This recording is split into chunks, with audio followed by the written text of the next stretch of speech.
What up, everybody? It's your boy Adam, and as promised, I'm doing a little wrap-up video for the Rise and Grind 35-day, 5-week challenge that I put myself through probably about a month ago. I've had a busy few weeks.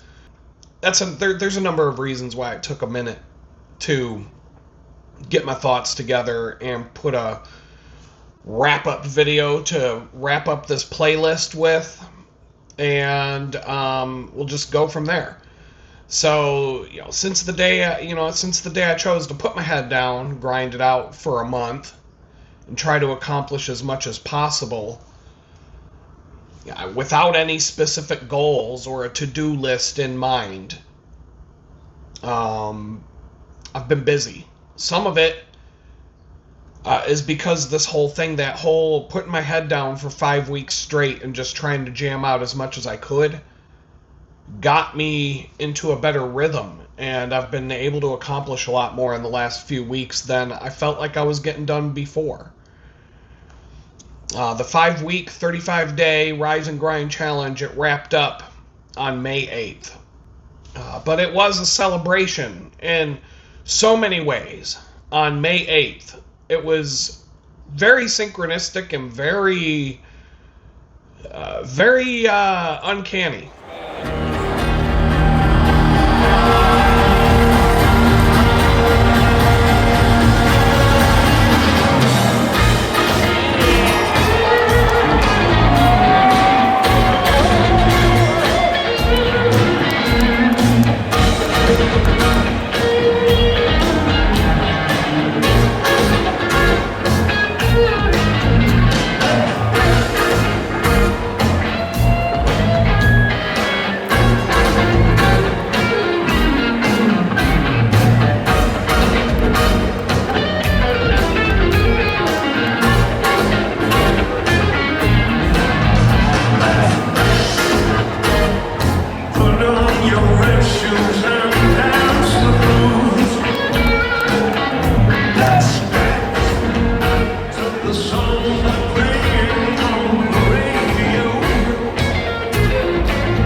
So, like I said, it was a celebration for me in so many ways. The synchronicity of that day and night was off the hook. It was great. And I actually feel different now. Like I stepped through some kind of weird portal in the spirit realm or whatever. I don't really feel better overall. I still feel very much stuck on a lot of fronts. But things are starting to move, and some of the things are getting unstuck, and I'm starting to get more organized, and I'm in a more positive state of mind right now than I was even a month ago. So I'm just going to start this off with the synchrony. I'm editing this. Cut. So I'm just going to start this off with the synchronicity of the last night of the project.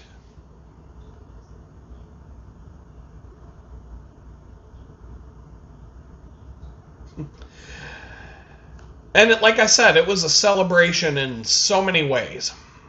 The synchronicity of that night was on so many fronts. I mean,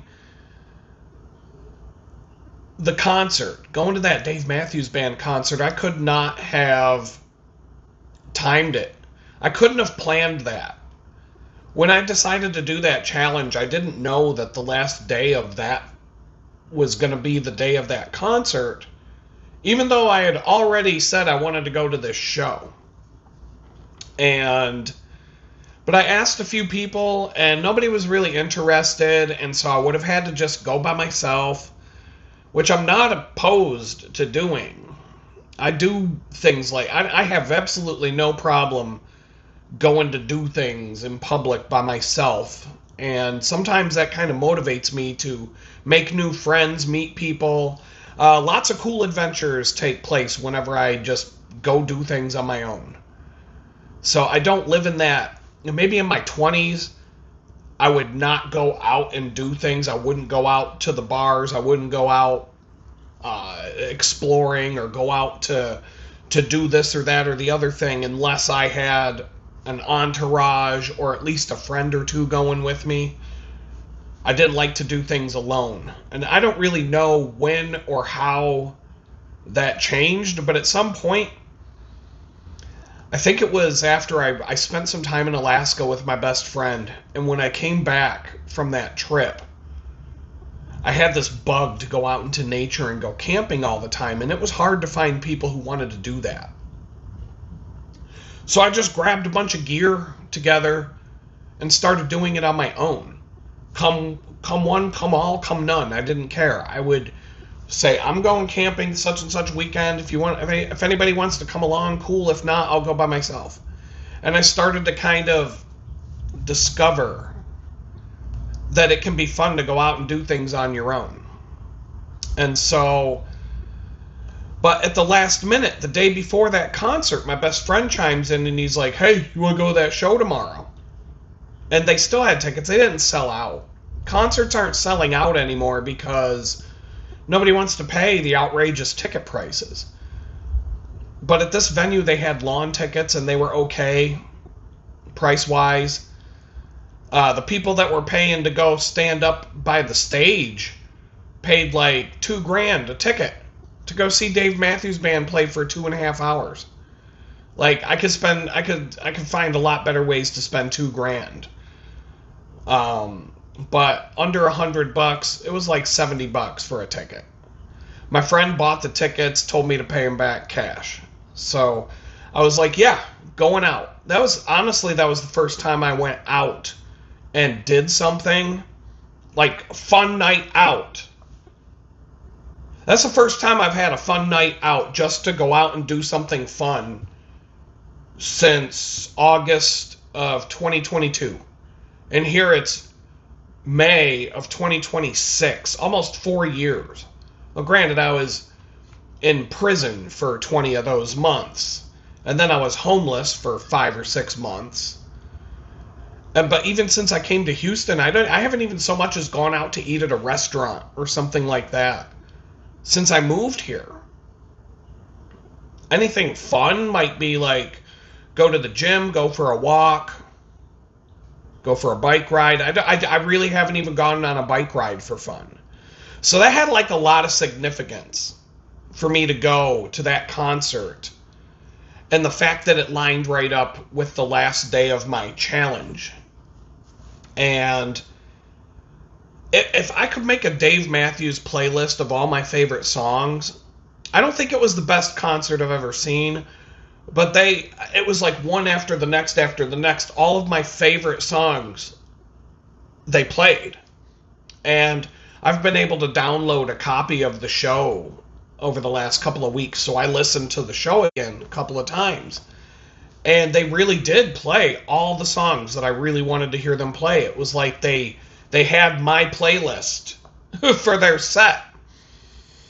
And out of all the years worth of music and songs and different things that they could play, I've listened to a lot of live Dave Matthews shows, and they don't put all those songs together on a set list.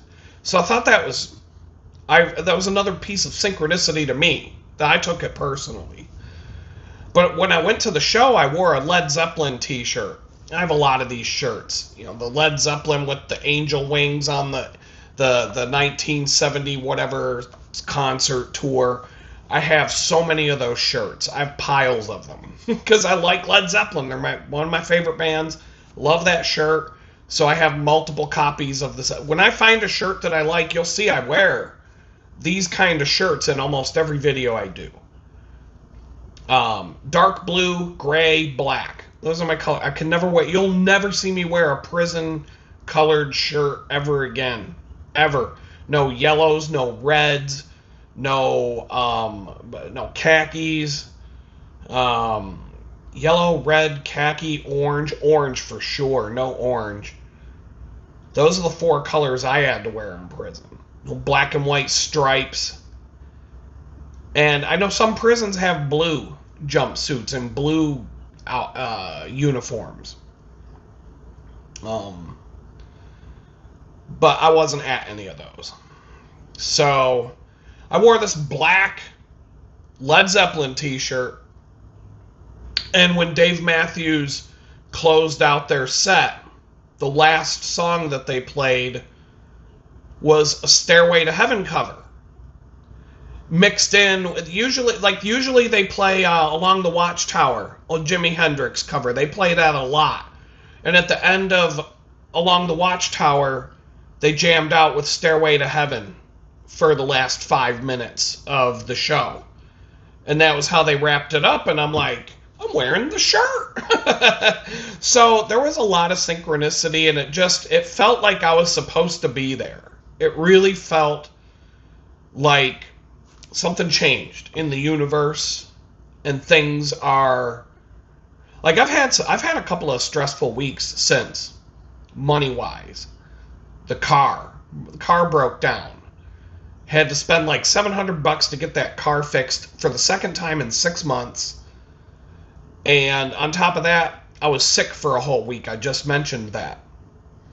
And I lost a lot of money because I just couldn't work. I was feverish, just sick. Like fever, flu, whatever. I could barely function for 3 or 4 days straight. So I put in as many hours as I could, but I did not work the level that I would normally work during a week. And, you know, poor people don't get paid to be sick. You know, sick pay and sick days, that's for people with big boy jobs. That's not for some broke asshole who went to prison and came home to be homeless and, you know, working at a minimum wage job while he tries to figure out his life. You know, that's not for me. So, I mean, I even had to call in sick to the bakery. That's the first time I ever did that.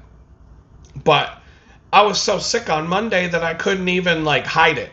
I couldn't even go into that place and I was going to tough it up and just go in there and put my head down, take a bunch of pills and stuff and just get through the day. And I'm glad I didn't, because it would have made me feel a hell of a lot worse. I'd probably be still sick today if I didn't rest it out. But the I couldn't even hide it. I was sneezing, coughing up like big green goobers of just nastiness. And like, what do I do with that? If I can't, like, I could have been in front of a bunch of people and coughed up a big hunk of lug that just went flying out of my mouth in front of a bunch of people and hit someone in the face. Who knows, man? It would have been bad.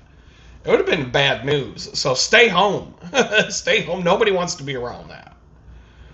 So it's kind of my own fault. I went out to a little outing where I heard there were some sick children. So the outing had gotten canceled, and then it was on again, and I thought for a split second, well, what about the sick kid? Well, if everybody else is going, I'll be fine. Turns out I wasn't fine. So whatever. Frustrated today financially. Right today I was supposed to be a thousandaire again. And I'm not, because of the chaos of the last few weeks. But my mindset is a lot better. Like, I'm over it. I'm not mad. I'm not angry. I'm not bitter. I'm not dwelling on it. I know the good Lord has got my back. So I'm just like, well, I did all my finances. I got caught up on reconciling accounts. We'll talk about that more in a minute. But by doing this is one thing. I try to do it every week. I've made some changes. I talked about that during this Rise and Grind challenge. I upgraded my system a little bit to try and make it more efficient, and it is. It's faster. I feel a little bit more on top of it, and it doesn't take as long to do. And like an hour a week at the most. And yesterday and today I was feeling very nervous about money. But when I sit down and I actually look at the picture and I look at the whole month, all the bills I have to pay from the first of the month to the end of the month, including rent for next month, and then I see the surplus on top of that, if everything goes according to plan, it's very comfortable. And I'm like, May was a little bit of a setback. I was supposed to be comfortable today. I'm not. But if everything goes smooth for June, I'll be comfortable enough on the beginning of July. And that's good enough for me. So where did this idea come from? I went out on a hike one day in the park. I was doing these videos from the park. And I didn't know what to talk about that day, and I never really do. I just let it form in my head. I hike about 5 miles, and then I sit down and talk to you guys. Something comes to mind. That day I had watched a video. There's this chick. Her name's Freya, I think. She's like, I don't know how to explain it, but I subscribe to hundreds of channels on YouTube. And random things show up in my feed all the time. And this chick's pretty cool. I mean, there's a couple of reasons, too, that probably made me more interested than anything. And but she has a good personality, and she's very, pep talk. It's like a pep talk kind of a thing. We're in the same club, the Cool Kids Club. Like most of you who watch this channel, we're all in the same club. I mean, she talks about a little bit like, I don't know what the words are, like witchcraft, tarot cards, bunch of magic rocks and bullshit. But, and I know the Bible says stay away from all that, but I can tell when I listen to this girl talk, we're in the same club.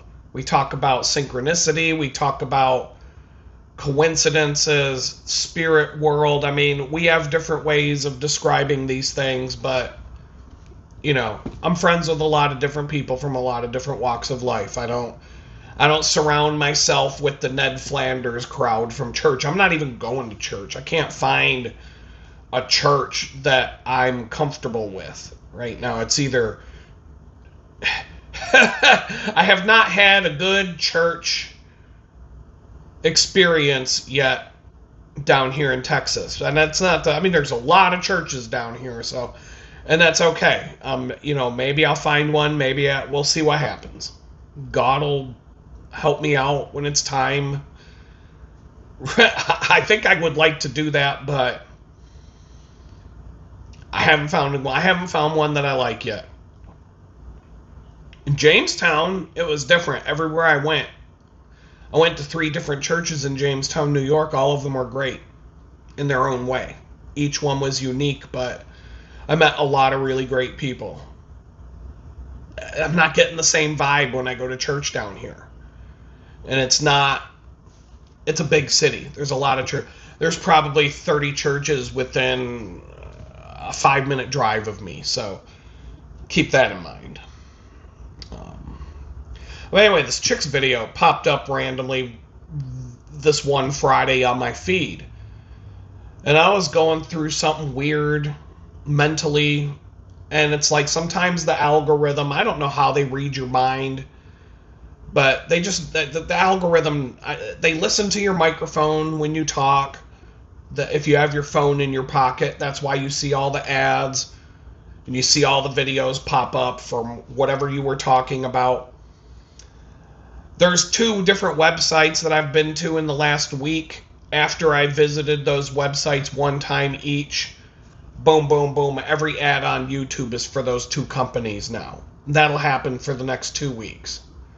I have no interest in one of the 2 companies. One of the companies I applied for a user experience design job with. And now their ads are popping up. And the other company was something else. And, but anyway, a couple of this videos, she does like these positive affirmation videos. It's kind of like borderline NLP, what it's called, neuro-linguistic programming. I don't know if she consciously uses that terminology, but NLP, it explores how your brains process information, the neuro part, how you use language to organize your thoughts, the linguistic part, and how your behavioral patterns can be patterned for success, the programming part. I've been through a lot of this in my life. I've experienced a lot of NLP crap in my life. I was a participant in this thing called the Landmark Forum. Some of you may or may not know what that is. It's basically an offshoot of what used to be called EST, which started out in California. But if you're familiar with Tony Robbins and his seminars and the way he talks and the way he presents his seminars, Landmark Forum is almost a carbon copy of what you would experience going to a Tony Robbins seminar, like word for word. And some of it is just positive affirmations, and also the positive thing I got out of going to that Landmark Forum, and that thing was crazy. I thought I was getting like 3 or 4 days off of work because my boss sent me there, paid for the whole thing, the owner of the company I was working for at the time. And I was like, oh yeah, I'm getting like 4 days off from work to go to this thing. I would have rather been at work. That shit was grueling. It was exhausting. But the one positive thing that came out of it was I got to experience, or I got to understand how many times in my life my own thoughts get in my way of being able to accomplish whatever it is I'm trying to do. How many times I beat myself up. I've got a client, he's a friend of mine. He's into the spiritual stuff. One of his main sayings is, what you think about, you bring about. And if you're always beating yourself up and you're always expecting things to go bad, then it's almost like you will that into existence. And I have so many stories to share, not today, of willing things into existence just by dwelling on them too much in my mind. Like, I can materialize the craziest shit just by keeping it in my head. Positive and negative, and I have tons of examples of both, including 2 years in prison, with the FBI driving a fucking tank into my house exactly like I pictured it was going to happen in my head for a whole year before it happened. Um, so this girl's videos, every now and then they pop up, and sometimes they're very specific to things on my mind. Creepy level specific, like names of people that I'm thinking about, or specific things and dates, and just it's weird. It's very there's a reason why I watch some of these, and this isn't the only person's videos that I watch, but it's one video on that particular day. She said something to the effect of, if you would just sit down for a month and work as hard as you can for 30 days, the results of whatever you do will benefit you in so many ways, and you will start getting things unstuck, and you'll sit back and reap the rewards of having done that for several months to come if you do that now. And it stuck in my head, and I went on this walk around the park, and that's what I was thinking about. Like, I should probably sit down for 30 days and just try my hardest and see how much can you get done. And now it's been almost a month since I decided to do that, and it's been a few weeks, 3 to 4 weeks since I got to the finish line. And I do feel like I'm reaping the benefits, the rewards, and I have made gains. Slow, methodical, slower than I would like things to be happening, but I'm definitely things are slowly getting unstuck, and I feel like I'm going to be reaping the rewards from things I did during that 5-week rise and grind challenge for several months, just like she said. And so it sounded like a good idea. I never take people's advice word for word. I never do things exactly the way people tell me to do them. 30 days, 5 weeks sounded better than 30 days. I had it in my head like 7 times 4 is 28. That's 2 less than 30. Add another week, that's 35. That was my mindset. And so the 5 full weeks sounded better than 30 days. Maybe because it wasn't the beginning of the month when I did it. We tend to live our lives, most of us, on a week-to-week cycle rather than a month-to-month cycle. We tend to, most people, it depends on what you do for a living, but most of us have, Monday morning, rise and shine, back to work. Then, you got your weekend, and then you're back at it on Monday. And even with the job that I had at the bakery, which I still have, but I only work 1 day a week, when I was working more days and it was kind of all over the place, I still had like a weekday kind of mindset. Week to week. My mind, my body, my circadian rhythms, whatever, is kind of a week-to-week cycle. So 7 days in a week, 5 weeks, 35 days. I started on a Saturday because I came up with the idea on Friday, and I didn't want to wait another week. I just said, fuck it, let's do it tomorrow. So I went out and recorded a YouTube video about how I needed to grind a little bit harder. And for some reason, my camera wasn't working when I was out on the hike. My phone was really low on the battery.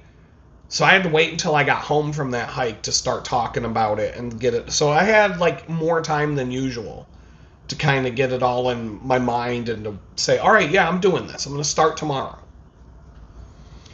And so that was April 4th, first day, which would make each of the 5 weeks run from Saturday to Friday. And then the culmination, like I said, just happened to coincide with that Dave Matthews Band concert. And the synchronicity of that, it just keeps hitting me harder as time goes on. And, I've said this in this video. I'm not going to tell you, I'm not going to just rehash all that same stuff. But, I don't know. That was such a good, it was that show's grown on me more that I've listened to it a couple of times since, because I found all I had to do was go to Google and type in Dave Matthews Woodlands such and such May 8th to 2026, boom, download, got it. So someone recorded a good copy of it. I was going to take this microphone and make my own copy when I was there, but then I just decided I didn't want to deal with technological nonsense. I just wanted to go and enjoy the show.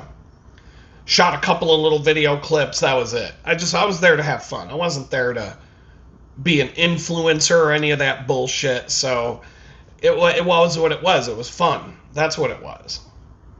I don't know. My buddy was a little upset that they were playing a lot of their newer music, because he's more accustomed to the albums that came out when we were in art school way back in the mid 90s. But when they do live shows, they never play their songs the same way twice. They'll turn a 4-minute song from an album into a 10 to 15 minute long jam session and just turn it into a completely new piece of music. And they'll play the same song 20 different ways. You hear the same song on different live tracks, and it's like a totally different song every time. They improvise. They're a jam band. They're a band that you're supposed to go hear live. They're not a band that you listen to their albums. There are a lot of bands like that. Fish, Grateful Dead was always like that. Dave Matthews Band definitely for sure. But like I said, the synchronicity of that whole thing, I felt like God was speaking to me that night, Eat, drink, and be merry, for tomorrow we may die. Grave digger, when you dig my grave, can you make it shallow so that I can feel the rain? All my favorite hits were in that show. And so getting on with the whole rise and grind thing, I know these videos have been long. So this video is going to be whatever it is. If you don't want to watch the whole thing, I don't care. I really don't care. But I always talk about the 3 areas of your life you need to have in check: your health, your wealth, your relationships. And if you don't have those things in check, your life's just going to be a total shit show. It's chaos. And if any one of those 3 things falls apart, right, it's over. The other 2 are soon to follow. But if you can really fix one of those areas, the other 2 start to pick up as a result. And for me, all 3 of these have been in the toilet since the night the FBI showed up to drive a fucking tank through the front door of my house over a Twitter post. I'm trying to improve it, but mostly my mind has been focused on the wealth part, because it's the one that I have the most control over. And I feel like I need to prioritize that, because if I'm like flat broke and I can barely keep my bills paid one month to the next. I'm living by the grace of God anymore. Like, I don't have savings. Yeah, right. Like, none of that. Like, there ain't none of that going on. And I'm never going to be able to get a job again. I'm never going to be able to get a normal job. I can't even get a job at fucking McDonald's or Burger King, let alone a big boy job with a career and shit. Like, that shit's done. So I've had to figure out, like, what do you do? What do you do with all that? And maybe this is a blessing in disguise, because with the way the economy is right now, and, the whole shit show that we're watching day to day, AI taking everybody's jobs, Team India taking everybody else's jobs, this whole thing is like, I'm watching this country collapse and burn. And maybe having golden handcuffs at some sort of corporate job where if I'm let go, it's over. Like, I've already been let go. My golden handcuffs have been removed, and I just got to figure out something else. And maybe by being forced to figure out something else, 5 years from now, I can look back and be like, thank God. Because, I'm trying to find multiple ways of making income, multiple income streams of lots of diversity, so that if I get canceled over here, I've still got something over there. Put on the gold handcuffs and go work at corporate America 5 days a week, 9 to 5. Now it's like the 6-6-9 grind is what they're calling it now, where you work 6 a.m. to 6 p.m. 6 days a week, is it? Yeah, no, 6 a.m. to 9 p.m. No, what? Yeah, 6 a.m. to 9 p.m. or some shit like that. 996. 6 days a week, 9 to 9, 12 hours a day. Yeah, 9 a.m. to 9 p.m. 6 days a week. 996. That's the grind. I don't even give a fuck about it because I'm not doing that. So I don't gotta worry about that. I'll never be able to get a job doing that. I can't even get a fucking, like I said, I can't even get a job at Burger King, Target, fucking Walmart. DoorDash won't even let me deliver a bag of food to someone's house because of my criminal record now. I've been rejected from everything. If I knew what I was coming home to, I might have fought back a little bit harder. But, hindsight's always 20/20. Anyway.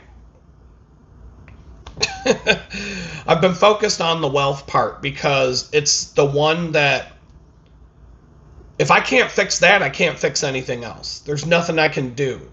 If I'm homeless again, then what the fuck? How am I going to do anything else? My health is something I can kind of control as well. I've been neglecting that off and on. I go with the health side of things. I tend to dig deep into it and push myself really, really hard. And then I burn myself out really bad. And then I neglect it for a while. And then I go back to pushing really hard again. And I've had this repeating cycle of that since the day I came home from prison. In one weird way or another. I've noticed this for like 3 or 4 months. I'll be pushing. Doing physical things that most people can't do. Especially when you're my age. You're not supposed to be able to walk 25 miles a day. Wear out a pair of boots down to the, like having holes in the bottom of a brand new pair of boots in 3 months walking. Riding a bicycle 4,000 miles a year to go to a bakery job. Going to the gym and working out 5 hours at a time to go like 3 to 5 hours at a time, 3-4 days a week at the gym, riding a bicycle 50 miles to work at a bakery, lifting heavy ass bags of flour and sugar all day, like crazy stuff. And I burn myself out every time. And so I keep this, like, it's like a seesaw going back and forth. And I gotta find like the happy medium. Maybe don't push yourself as hard and just do it more consistently. But as far as like relationships, fuck, dude. There's nothing. There's no such thing in my life in that regard. If you ever get sent to federal prison for 2 years over a Twitter post, and then you're homeless for 5 months and can't find a job in your career, let alone fucking Burger King or any other fucking job because nobody wants to give you the time of day, that's pretty much, that'll destroy every relationship you've ever had in your life. You'll find out who your friends are. I found out. I had lots of friends. I'm going to put that shit in quotes. I had lots of friends. But I know who were the real ones and who weren't. And there weren't too many real ones.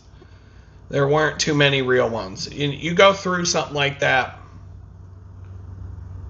Fuck, man. I'm just, this is a random thought that I didn't write down, but I remember when my mom found out she was dying, and some of the people that, like, didn't even give a fuck that she had been friends with for years and years. And, like, You'll find out. Like, you go through some crazy shit, and you'll find out people will just fucking turn on you like that. Maybe it takes being old and bitter, like me, and experiencing some of this shit throughout your life over and over again, or just the how willing people are to stab each other in the back, even if they've been friends for a long time, or just turn their back on somebody. So yeah, I mean, the whole, all of this shit has done a wonder with my confidence. Sometimes I have a lot of confidence, but overall I really don't.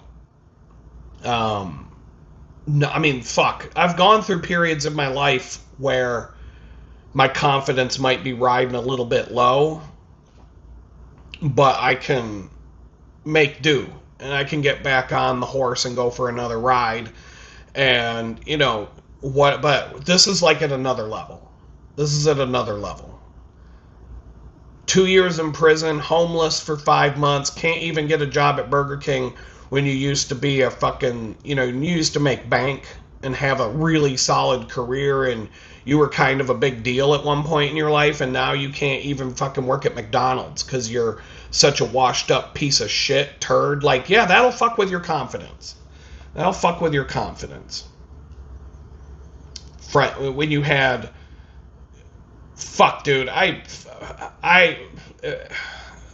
we're just gonna move on. We're gonna move on. This can't be an hour-long video about that.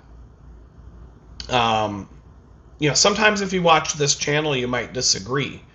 I can hide it. I can pretend like I got all the swagger and confidence there is. I'm, you know, fake it till you make it.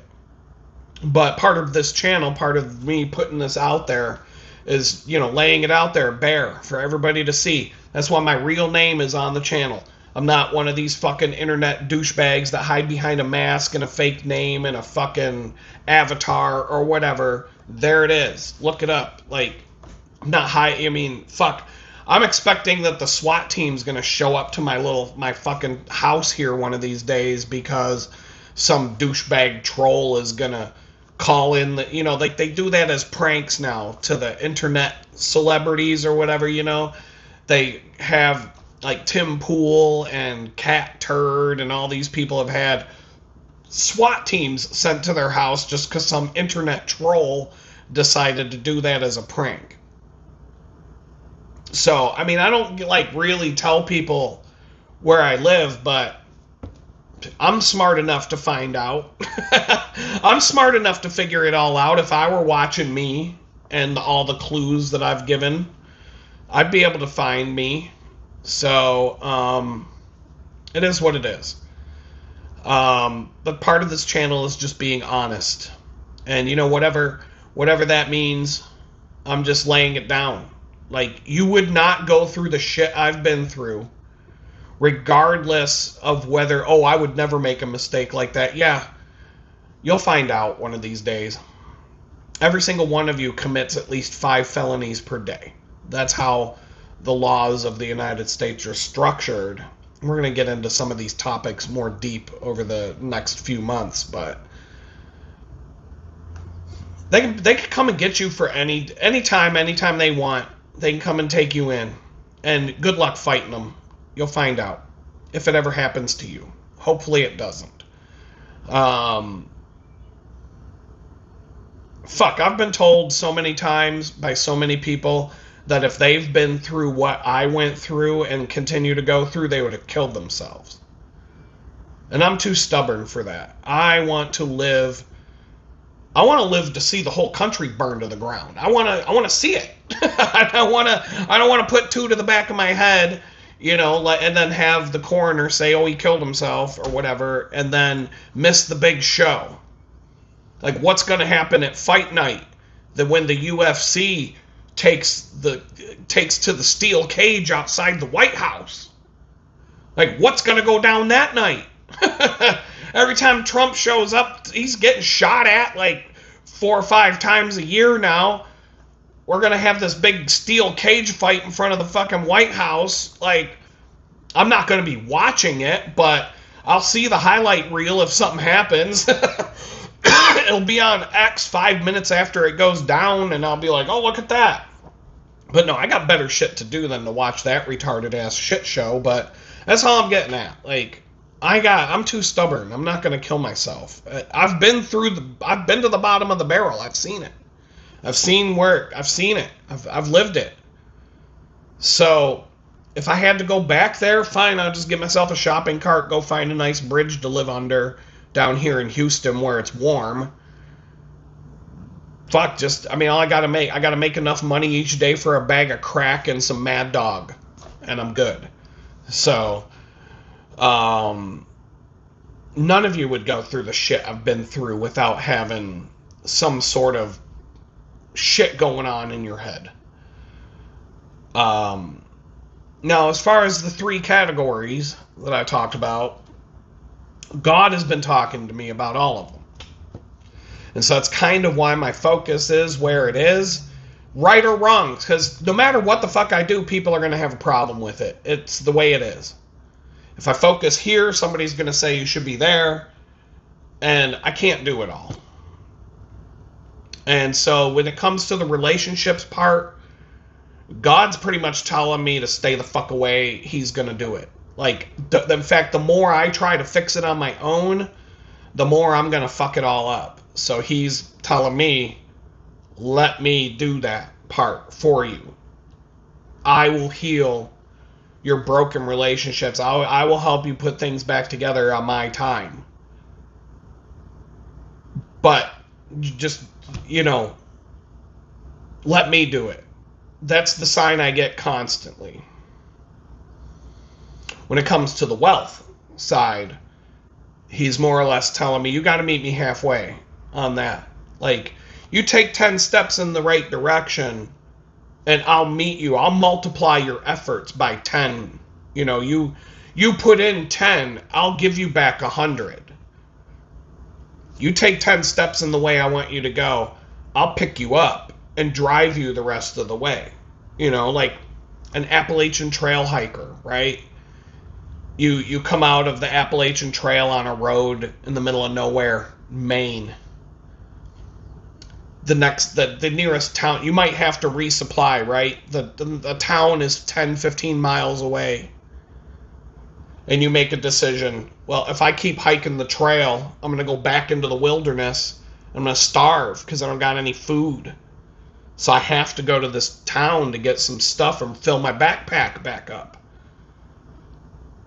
So you start hiking towards town thinking, oh, well, I'll get to town, but it's like 10 a.m., I'll get to the town sometime 5 or 6 tonight, maybe find a hostel, find a place to stay, get some food, maybe go get a meal somewhere, whatever, get back up, hike back to the trail tomorrow and be on my merry way and, basically have a couple of days to just kick it in this town. You might walk a quarter mile towards the town, all of a sudden, beep, beep, hey, you need a ride? Someone picks up a hitchhiker. They, in these trail towns, they do that shit all the time. It's called trail magic when synchronicity hits on a hiking trail. But you might take a quarter mile walk towards town. Someone picks you up, gives you a ride to the town, takes you to the grocery store, whatever, says, hey, if you need a ride back to the trail, let me know. I'm going back that way in a couple hours anyway. Check out this restaurant, do this, do that, whatever, make a new friend. Get a ride back to the trail. Here it's 1 p.m, and you're already back on the trail and resupplied and on your merry way back into the wilderness when you were expecting to be down for a couple of days just having to walk 10, 15 miles to a town and back to go to an IGA or some crummy-ass grocery store just to get some food to last you, another week. And so that's kind of how I look at with the wealth. God's like, do the work, do what you got to do. Let me guide you along. If you're doing what I want you to do, you see that mountain in the distance. It's like, there's a place in Alaska in Anchorage. Me and my friend went hiking on a hilltop one day, and you could see Mount McKinley, Denali. You could see that range. You could see Bear Tooth, Moose's Tooth, whatever, the other mountains, the Denali Range, and you could see the big one sticking up. It was 400 miles away, and you could see it. Now imagine going for a walk where you can see your destination. There's places in New York, western New York, where you could be standing on a hill looking out, and you see Lake Ontario, Lake Erie, one of the Great Lakes. You see the lake. It's like 30, 40 miles away. That's like a 3-day walk, 2-day walk if you're fast. You start walking, so it's kind of like that. You think, oh my God, imagine, there are times, if you drive, I drove once from the Grand Canyon to Las Vegas. And when you're like 80 and 90 miles away from Las Vegas, you see the city off in the distance. It's plain as day. The Stratosphere Tower, the pyramid, all of it. And you're like 80 fucking miles away. You're over an hour to an hour and a half drive, depending on how fast, an hour to an hour and a half drive on the highway. And it's right there, and you can see it the whole time you're driving. Unless you're going up and down some hills, but anytime you crest up over you see it 80 miles away, 70 miles away. It's right there in front of you the whole time. So imagine just heading to a destination that you can see hundreds of miles away the whole time you're heading towards it. It's always in your field of view, and you're just like, how the hell, when am I ever going to get there? But then somebody just picks you up and takes you the rest of the way. And that's kind of what it feels like with God and the wealth situation, that every time I take a small effort towards something, I get a return back. And when it comes to the third thing, the health, God's like, that's on you. I can't do it. You got to get off the couch. You got to go exercise. Stop eating like garbage. Eat better. Go to the gym. Go for a fucking walk. Go ride your bike. Do whatever you got to do. The weight will come off. Your health will get better. I can't do it for you. So it's kind of like he's showing me the 3 different ways that he works. Hands off. I'm doing it for you. In fact, the more you do, the more you're going to screw it up. So just let me do this. Or sometimes he'll meet you halfway. You got to get off the couch. I'm not, you can't just sit on the couch watching TV all day and expect me to pay your bills. He who doesn't want to work doesn't eat. It's in the Bible. But if you get up and you attempt to do what, you work hard, I'm going to multiply your efforts more, and you're going to get back more than what you thought you were signing up for. As long as you put in the work, you're going to get a bigger return than you expect. And then with the health, it's like you get up off your lazy ass and go fucking do it. Ride your bike, go for a walk, go to the gym, stop eating garbage food, don't eat like a pig, all the things. It's on you. So all 3 of those things are going on right now. And so with the physical fitness, the first, the one I have to do. I spent 12 weeks. Like I said, I burn myself out. I work really, really, really. I push myself super hard, and then I wear myself out. And then it's a cycle. It just continues. So for 12 weeks, I was working out really hard, bleeding into the 5-week challenge that I set up. But I wasn't getting the results that I wanted. I was getting stronger, but I wasn't losing any weight at all. I'm still the same exact weight, exactly the same. Within 1 or 2 pounds, same weight I've been since January. It just kind of equalized out once I got a car and I didn't have to ride a bicycle for transportation anymore. It's like my body just has this way of locking into a specific weight and saying, that's your weight. And it's really, really hard to get out of that and break out of that. My body latched onto it, and that's where it is. I have the appetite of someone who works out like a Tour de France cyclist, but I'm not burning 6,000 calories every day. I live alone. I don't have anybody to cook for. I spend most of my day sitting at a computer, grinding on my life and my income. I don't really have the motivation to cook. I'm trying to do that.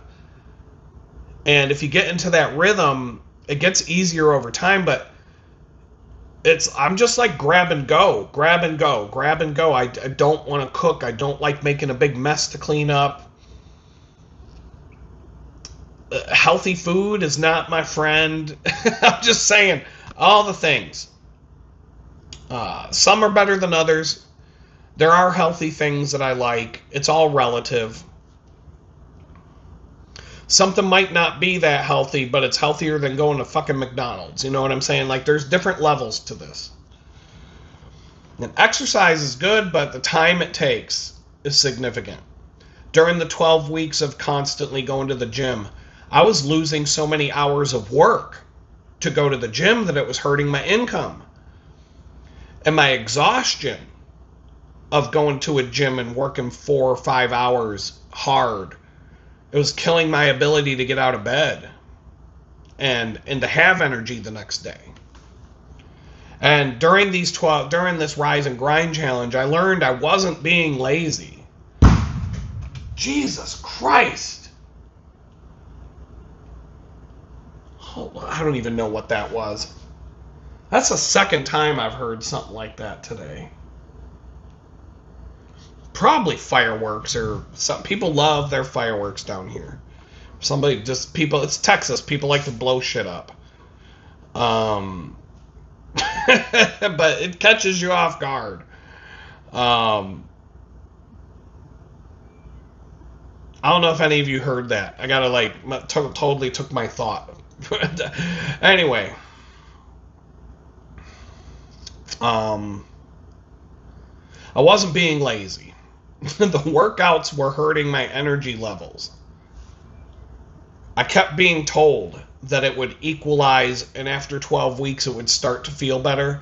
And I did get stronger. I mean, I was crushing the bicycle rides. I went on one bicycle ride. I broke 9 personal records in a single ride. In terms of, like, my average speed was 6 miles an hour faster. So the strength was there. I mean, I got stronger, and I probably haven't lost a lot of that because I have been lazy for the last few weeks and I haven't done anything. But I was wiped out every single day, just completely exhausted, and I burned myself out from it. I've gone through. I went through this when I was homeless. I walked 600 miles in a summer. I rode 5,000 miles on a bicycle in 15 months, using a bicycle for transportation to get to a job that was 20 to 25 miles from my house. So you're looking at 40, 50 miles a day just to go to work and back at a physically demanding job. And then I spent 12 weeks crushing it at the gym, working out as hard as a professional athlete would work out, you know, an hour on a rowing machine, an hour-long spinning class, yoga class, weightlifting, 4 hours at a time. And then I go sit in a hot tub in a sauna, chill, take a shower, come home 11, 12 o'clock at night. And then I can't get up in the morning to do my job the next day. So I learned 3 times in a row. Being homeless and walking 600 miles in a short span of time wiped me out. Riding my bicycle 5,000 miles in a short span of time wore me the fuck out. When I got my car, I was done. I could barely walk. Both of those times, when I went from being homeless to moving to Houston, I couldn't even walk normal. I was so burned out from walking so much, sometimes 20, 25 miles a day walking, that I couldn't do it anymore. Like, I physically had so much pain just to walk. I had foot problems, all kinds of stuff, and it all went away. But it took time. The bicycling, same thing. 5,000 miles on the bike and I'm done.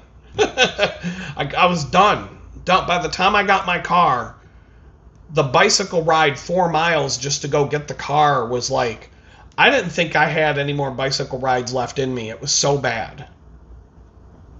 And then 12 weeks of busting ass at the gym like I'm a celebrity who has nothing else to do with my life but go to the gym 5 hours a day, 4-5 days a week. That was the level I was pushing myself, and it was too much. And but like I said, April 6th it was. I had one of the fastest bicycle rides I've had since getting out of prison. But as of April 16th, I backed off. So it's been a month and a half of me not working out. I went on 2 walks in the month of May. My Strava calendar for the month of May is bare. 2 walks. And that was just to drop off and pick up my car at a local garage that's about 2 miles away. So I walked 2 miles twice. So I need to figure out a good balance where I get the proper amount of exercise and I don't burn myself out, control the appetite, eat better, eat properly, enough to lose the weight and gain strength and be in some sort of shape. I would love to be like a competitive cyclist again, even if I'm in the Masters division now or whatever. I would like to be able to race a bicycle again. Now, if you and I were going on a bike ride, typically, most of the people who watch this channel, I'll smoke you. Like you wouldn't even have a chance to keep up with me. But if I went to a bicycle race, it would be the opposite. I wouldn't be able to I would come in last place. So there's levels to all this stuff. I can hold between my last bicycle ride, my average speed was like 17 miles an hour for 20 miles. But to race, that's got to be like 25 miles an hour for the 20 miles. It's different when you're riding in a group of riders and the aerodynamics and all that. It's not so much, but I would have to be able to go on a 25-mile ride at 25 miles an hour average speed as a time trialist to be competitive at, and that's just like, that's back of the pack. So, I don't know, but a negative side to this imbalance is because it's been so many weeks of inactivity. My body's all achy and sore now. More achy and more sore now than it was when I was working out every day. Because the soreness of working out lasts a couple of days, but you get used to it. This is different. The sedentary aches and pains are way worse. So when I was overdoing it, I had no energy, but the only soreness was the workout fatigue. And it would go away in a day or two. But now being sedentary, I'm in pain. Like my whole back, shoulders, everything's a mess. And I know the first time I wanted to go to the gym last week and get back on it. But I was sick, real sick. This week, Thursday, 2 more days. I want to. I might have to I don't know what I'm going to do. Yeah, I don't know what I'm going to do. I know what I want to do, and that'll burn me out. Because I don't want to go back to because that's what I'll do. I'll go from being sedentary for a month and a half, 2 months, whatever it is. It's about a month and a half-ish, a little over that. I'll go from that to balls to the wall like I just signed up for the Tour de France and we're off. And we're riding we're going on 150 miles a day on the bike. And I'll do that. That's how I've always been like that. I'll just go from 0 to 11 on the volume knob, back down to 0, back up to 11. I never get the in-between numbers. I'm either overdoing it or not doing it at all. And so I got to figure out how to not live like that. I don't know, though. It's hard. It's hard to fit this in. But either way, One of the things that I learned during the challenge was when it comes to waking up and working, I kind of said this already, I was struggling to wake up in the mornings. Occasionally I'm having issues there. A lot of the last few days has just been sickness. But once I stopped going to the gym, once I stopped pushing myself hard with the workouts, I've been waking up at like 7 in the morning, no problem. Just, I'm up. 8 a.m., I'm up and about. 9 a.m., I'm working. When I was going to the gym when I was pushing myself at the gym for 12 weeks straight, I could barely get my ass out of bed at 10 a.m. And I was feeling like I was a lazy piece of shit. No, I wasn't. Because as soon as I cut that out, within like 3 days of not going to the gym anymore and working out like crazy anymore, I just started to wake up in the morning like no problem. No alarm, just naturally up. So I can't do the David Goggins get up at 4 a.m. and go on a 150-mile jog and then, go do 6,000 pull-ups at the gym and then, go eat a little snack for lunch or whatever he does and then, go work on my internet influencer career for the next 12 hours and then, do it all again tomorrow. But I got to figure out some sort of something there. I had to cut the gym out because I needed to get work done. Like, I was slipping behind on work and projects and things like that. And I was trying to fit it in. And I finally just said, I gotta cut the gym out or I'm gonna keep slipping. And I gotta make a sacrifice. So I put my health on the shelf and went back to the wealth. And unfortunately, like, I can't juggle all. That's why the relationships are just like the farthest thing from my mind right now, because I can't even do the 2 things, let alone 3. Just going to hang out with a friend on a Sunday afternoon is like, it puts me in a, like, it totally disrupts my routine. It like totally throws me out of whack. And I hardly ever do it, but I need to, like all these things. It drives me nuts. But there's days I get up, get right to work.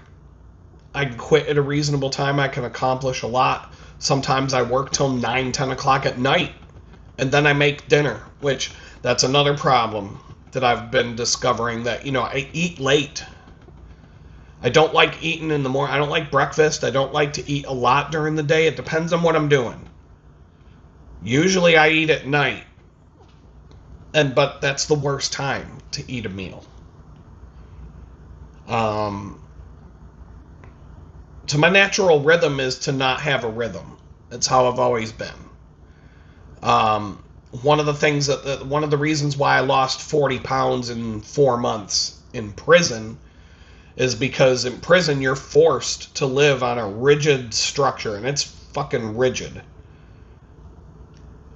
In the federal prison where I lost the 40 pounds, you don't have to get out of bed if you don't really want to, but they're not making it easy.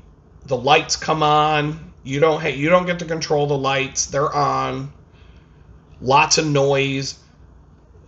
Loud ass noises and sirens and people screaming and yelling on these loudspeakers and shit. You're up. 6 in the fucking morning. Boom. You'll get used to it to the point where you're just up before that shit starts. And you're already dressed and ready to go get breakfast before all the noise starts kicking in.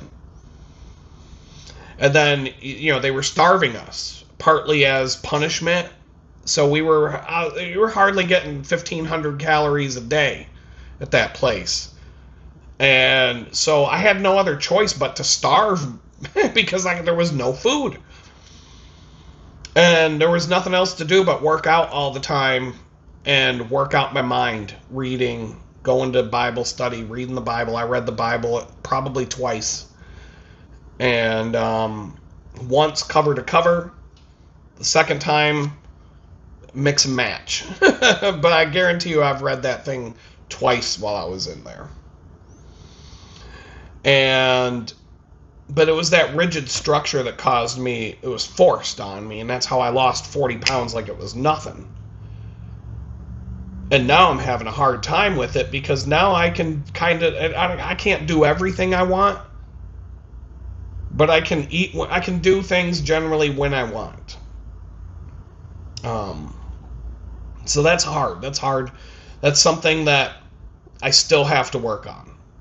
When it comes to the household, the 5-week rise and grind challenge, I did get better at keeping my household and tasks, the home-related stuff, under control. It's never going to be perfect. I mean, you can see I've got some clutter on my workbench back there. That's one of the places where things kind of pile up. But it's like I got 1, 2, 3, 4 little areas of clutter. That pile, there's a pile on my desk that's next to this desk. Paper. This is the paper clusterfuck. That's like the random stuff. There's clothes that need to be put away, and then there's clothes that need to be washed. 4 piles of things in this house. But that's about the worst it ever gets anymore. And that's more like a lived-in, like, it's, you know, most people have 2 versions of their home. What it's like when you're living in it, and what it's like when company comes over, and those are 2 different things. Y'all know what I'm talking about. So if you know company's coming over, shit's not going to look the same as if you've gone a month without having friends and company over. We all know. That's how we all are. So this challenge kind of helped me figure out some better ways to do things that have been bottlenecks. Helped me get a little bit more organized in my small split place here. And just helped me get better at getting into a rhythm of maintaining it the best I can. It gets a little cluttered and annoying at times, but I'm not going into like squalor zone. It's not bad. I had a surprise visit a couple of weeks ago that I had like a couple hours notice before, and I was able to get the place looking pretty good. Not good enough. I'm going to take you guys on a video tour. A lot of you keep asking me to do that. That's like a different level. That is like I got to take an entire Sunday to just clean this place. Like perfect clean. Like Photoshop. I'm not gonna, you can't really do Photoshop on a video. You got to go frame by frame of that. So it's got to be like real life Photoshop. Like make this place look, you know what I mean? And by doing so, I'll feel really good about it when I do it, and it won't go back. It'll probably never get as bad as it is right now if I do, and it's not really that bad right now. So. I don't know. It's not like the Board of Health is going to come over here and, shut me down. I can cook food. I'm not going to get sick. It's not bad. It's not. I've been keeping up with the dishes, all the things like that. The financial stuff, another category. Definitely got better, more organized than I was before. I talked about that a little bit earlier in the video. If I look at where I was, well, back in, what was it? 2 years ago. 2 years ago today, I was homeless. I was fucking homeless. I had a bank account with like $20 in it. Food stamps, a bag of change, living at a homeless shelter with no fucking idea what to do with my life. Now I'm juggling credit cards now, I've got bank accounts, like I said, I'm not even a thousandaire, so don't go thinking I'm like walking in money or nothing, but my credit score's gone up. It's actually like a normal kind of credit score. I'm out of the ghetto. I'm out of like the I'm not. I don't have to go to the ghetto check cashing store or wherever you go. Like I don't got to put shit on layaway. I can actually. I can get credit cards that you don't have to like. You know how like in the ghetto, if you get a credit card, you got to like put $500 in an account, and then you can spend the $500 but it's a credit card. It's to build your credit. I didn't have to do that. I get, the sharks started smelling chum in the water one day, and they start sending me these offers. And then they just keep coming. So I'm juggling them. Things are getting easier-ish. I've been able to put most of my monthly bills on credit cards instead of a bank account, so that when the credit card is due, I can try to pay the whole balance off. Pay all my bills at once. And that way my bills get paid automatically. But I'm still not making enough money to like keep those zeroed out. The last time I was juggling a lot of credit cards, I pretty much kept them all at zero balance. I used them to pay my bills every month, travel expenses, things like that. But I almost never paid interest because I just paid the balances every month. But I was making so much money at my job, I could do that. It's not the same this time. I just dumped, like I said, I had a $700 car repair. I put $300 of that on a credit card, and the rest paid the rest. Something like anyway, yeah, like it's a juggling act. It's juggling. But I'm out of the ghetto. I'm a step up above the ghetto right now, so that's good. I've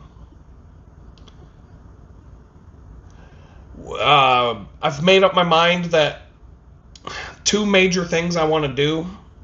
I don't trust my car enough.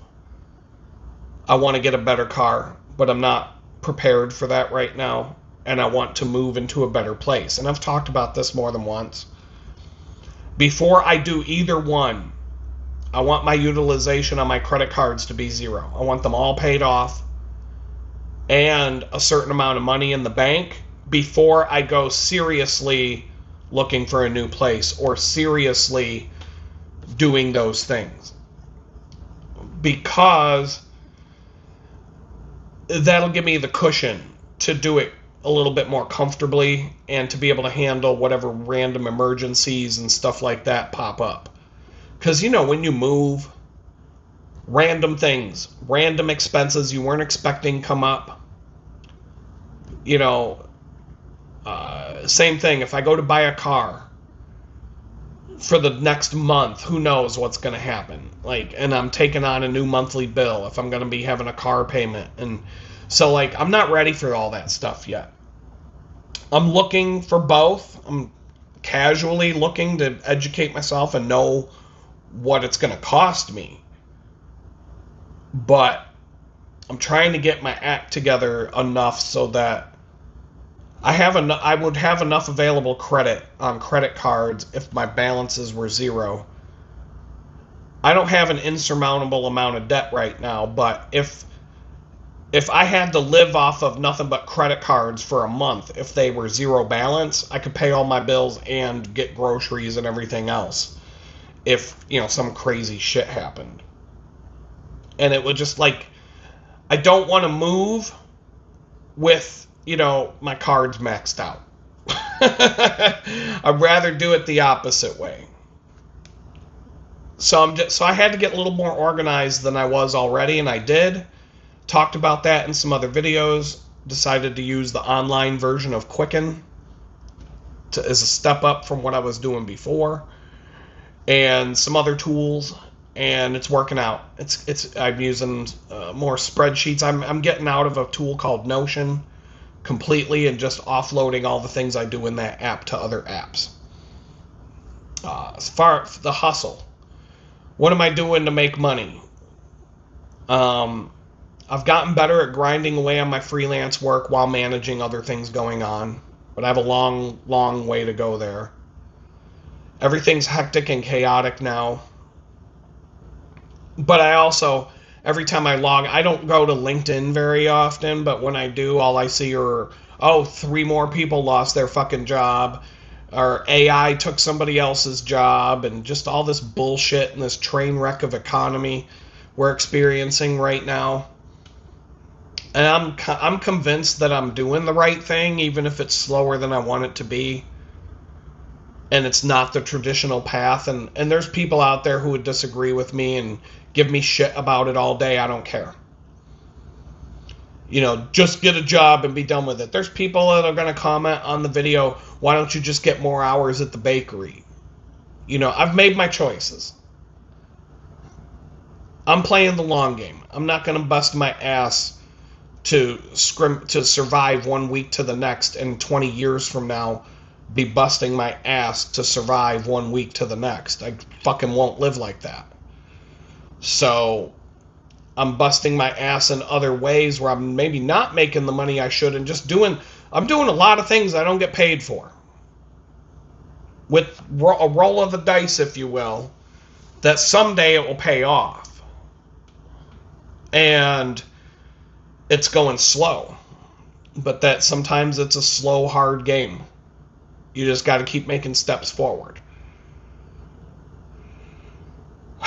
I know people who make good 6-figure money like I used to make, and they could be shit canned at any day without any notice at any moment in time now. The way things are right now, doesn't matter how secure you feel at a job, how many years you've been working there. You could go in on a fucking Tuesday and be out the door.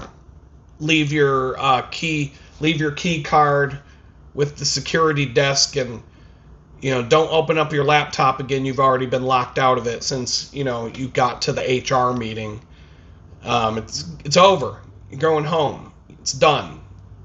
And people aren't finding jobs when they lose their job now. That's all I see on LinkedIn. I've been looking for a job for these are people without a criminal record. 20-year career gone.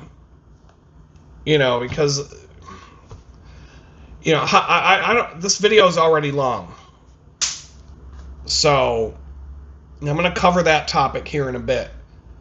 But I know people that if they lost their job within a month, they would be completely shot the fuck out, broke, unable to pay their bills. When the credit and the lines of credit run out, they're going to be head over heels in debt, losing their home, homeless, losing their vehicles, all the things. Struggling to survive. Right now, if I have like 6 different sources of income, none of which I can live on. None of them. I can't live on any of them. But if I lost one of them, it would hurt. Especially one, there's one that would hurt more than the others. I have a little bit of an imbalance that I don't like. But if I lost an income stream, it would hurt, but it wouldn't destroy me. I could probably make some moves and figure something out, but I'm trying to set up a situation where one thing that I do only accounts for 20% of the whole pie. Because when you put 100% of your eggs in one basket, in the basket, the bottom falls out of the basket, you're going to lose all your eggs. So I want to put like one egg in 5 different baskets. That way if a basket breaks, I've still got 4 eggs left. 5 eggs, whatever. I've still got some food. I'm still in survival mode right now. I haven't really progressed past survival mode. But when I look, like I just said, 2 years ago today, I was fucking homeless. And I'd just been homeless for a few weeks at that point. So if I'm comparing now and then, it's night and there's no fucking comparison.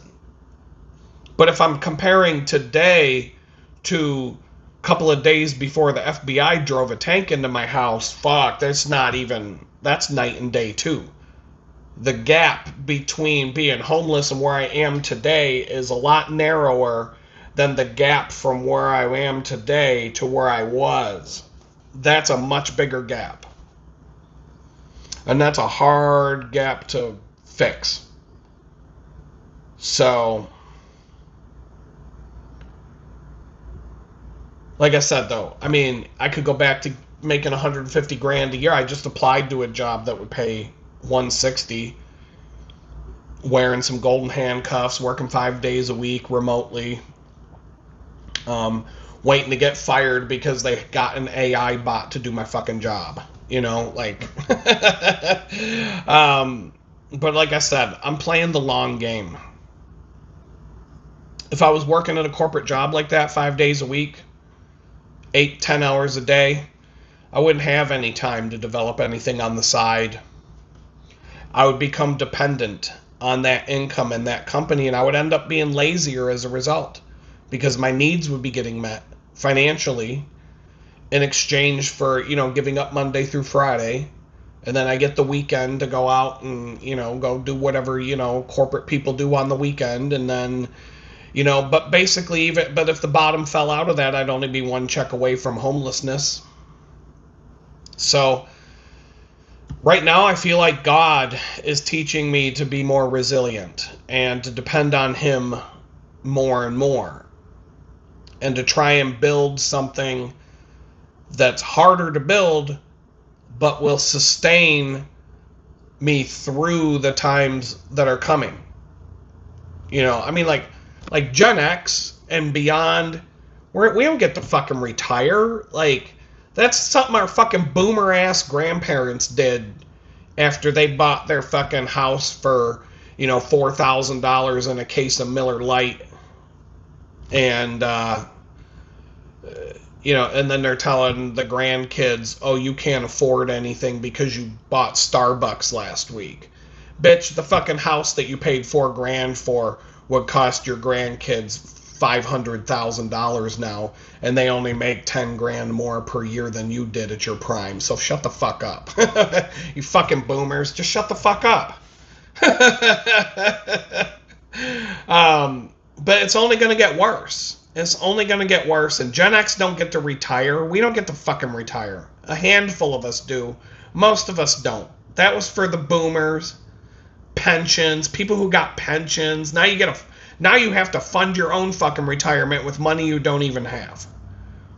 In a stock market that could go belly up tomorrow and your 401k and it's gone. It's gone. So that's like going to fucking Vegas and hoping you're putting your whole fucking life savings on the craps table and hoping that the fucking thing comes out black. Like straight up. But I'm just telling you, there's no way I'm going to be working at some stand all day and slave away at a bakery or a food job or a Walmart job or some bullshit warehouse job or whatever the fuck they tell me is the only job I deserve to have because I'm a piece of shit convicted felon when I'm 60 years old and above. I'm telling you, I'm not doing that. Telling you, I'm not. I would just fucking live out of a backpack and be homeless before I would do that at that point. Start a homeless YouTube channel and live off of fucking chicken bucket donations and shit. I mean, there's homeless people that do that. Not that that's not my career aspirations, but I would do that before any of these other bullshit options, I'm telling you. I've already been homeless. Maybe I wasn't real homeless because I lived in a homeless shelter. But if I ended up homeless without probation officers hanging over my head, I'd probably, I have lived homeless on purpose for weeks at a time. Living off a bicycle, backpack, back of a pickup truck. I know how to do it. I've done it enough to know. I've experienced all the facets of being homeless, either on purpose or against my will. I know how to put the whole thing together to make it work, but I don't want to. That's the problem. I won't be doing it willingly, but if I'm not going to be a Walmart greeter when I'm 60 years old. If it's Walmart greeter or homeless guy wins. So that's what it's going to be. I've dropped focus on talking about the different facets of income. I'm still on YouTube. You're watching me right now, but I've been shadow banned for months, and I haven't focused on YouTube a lot lately. Doing the bare minimum just to keep my channel going and whatnot, but I'm really not trying that hard, and I'm not going out of my way to do anything special here. Because they locked my account. I can't get a new subscriber.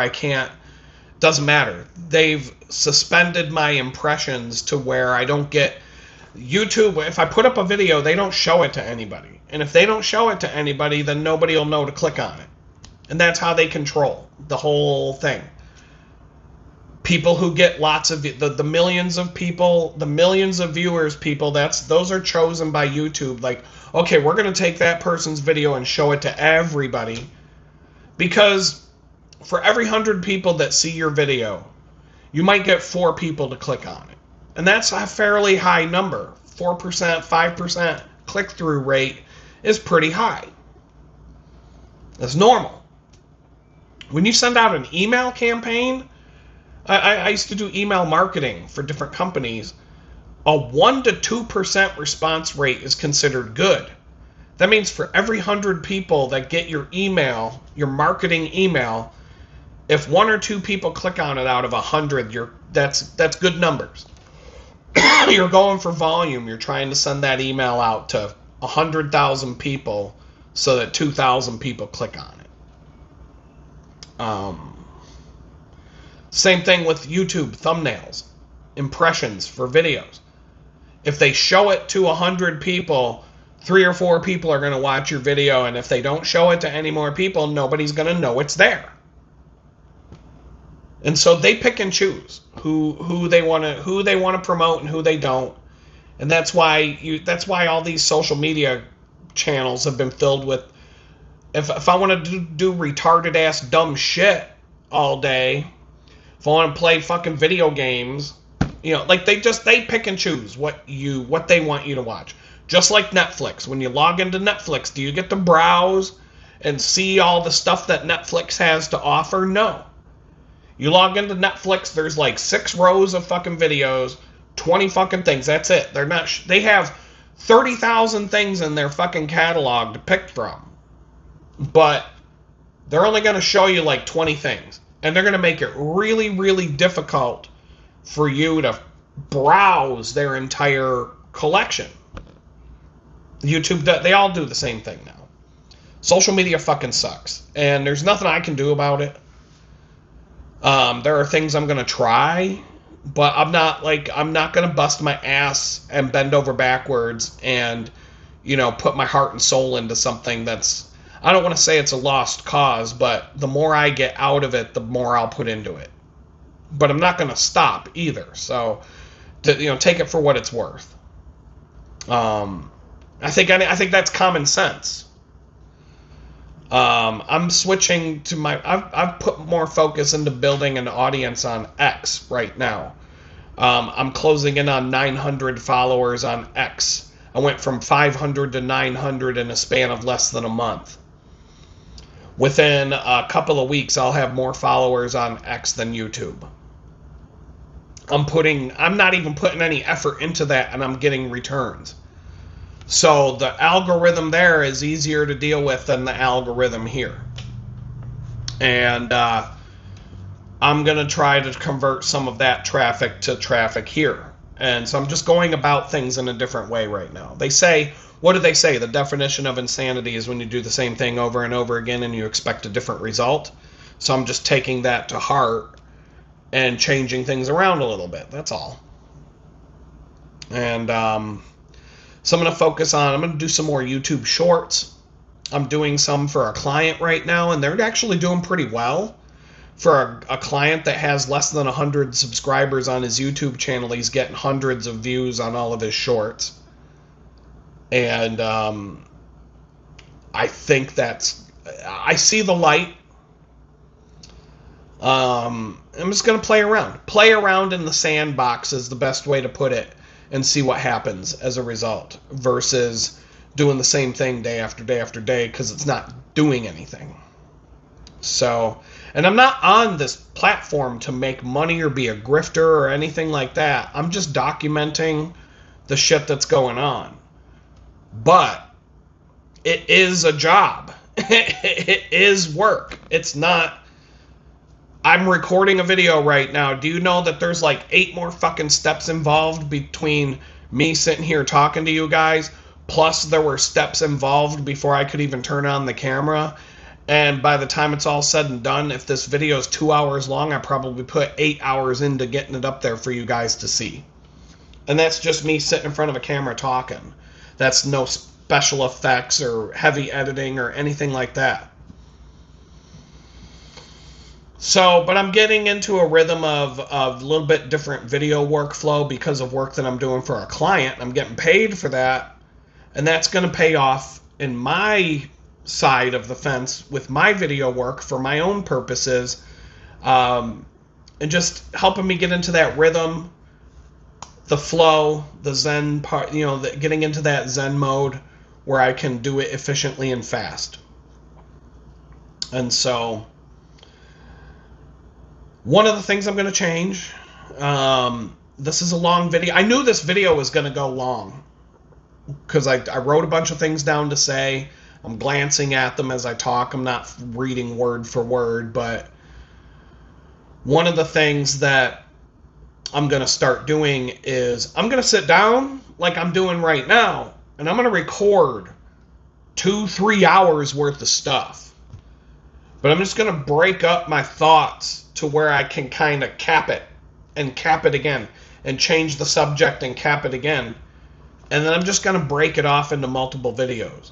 Because over and over again, people have told me, I don't want to sit and watch a 2-hour long video. I get that. I'm like that too sometimes. Sometimes I can.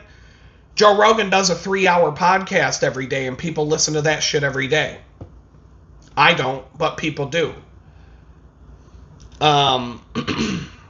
But at the same time, there are times where I'm looking to queue up what I want to watch today on YouTube or listen to while I work.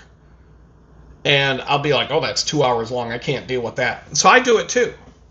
I like long and short. I don't have a preference, but I'm in different moods for different things at different times. So I've had people tell me that if I did a bunch of 20-minute long videos, they would watch them, but they're not going to watch one 2-hour long video. So I'm just going to try and take and do the same thing that I'm doing, but break it up to where it's to where I just to be a little bit more structured and just stick to a topic for 10 or 15 minutes, cut, maybe hit the stop button, start it again, do another intro, whatever, do it again, do it again, do it again, do it again, and then maybe break it up into like 5 videos and then have them have them show up on a schedule if they're not dated. Like the video I'm doing right now, I could have turned it into 10 videos, but I'm not doing it for this video.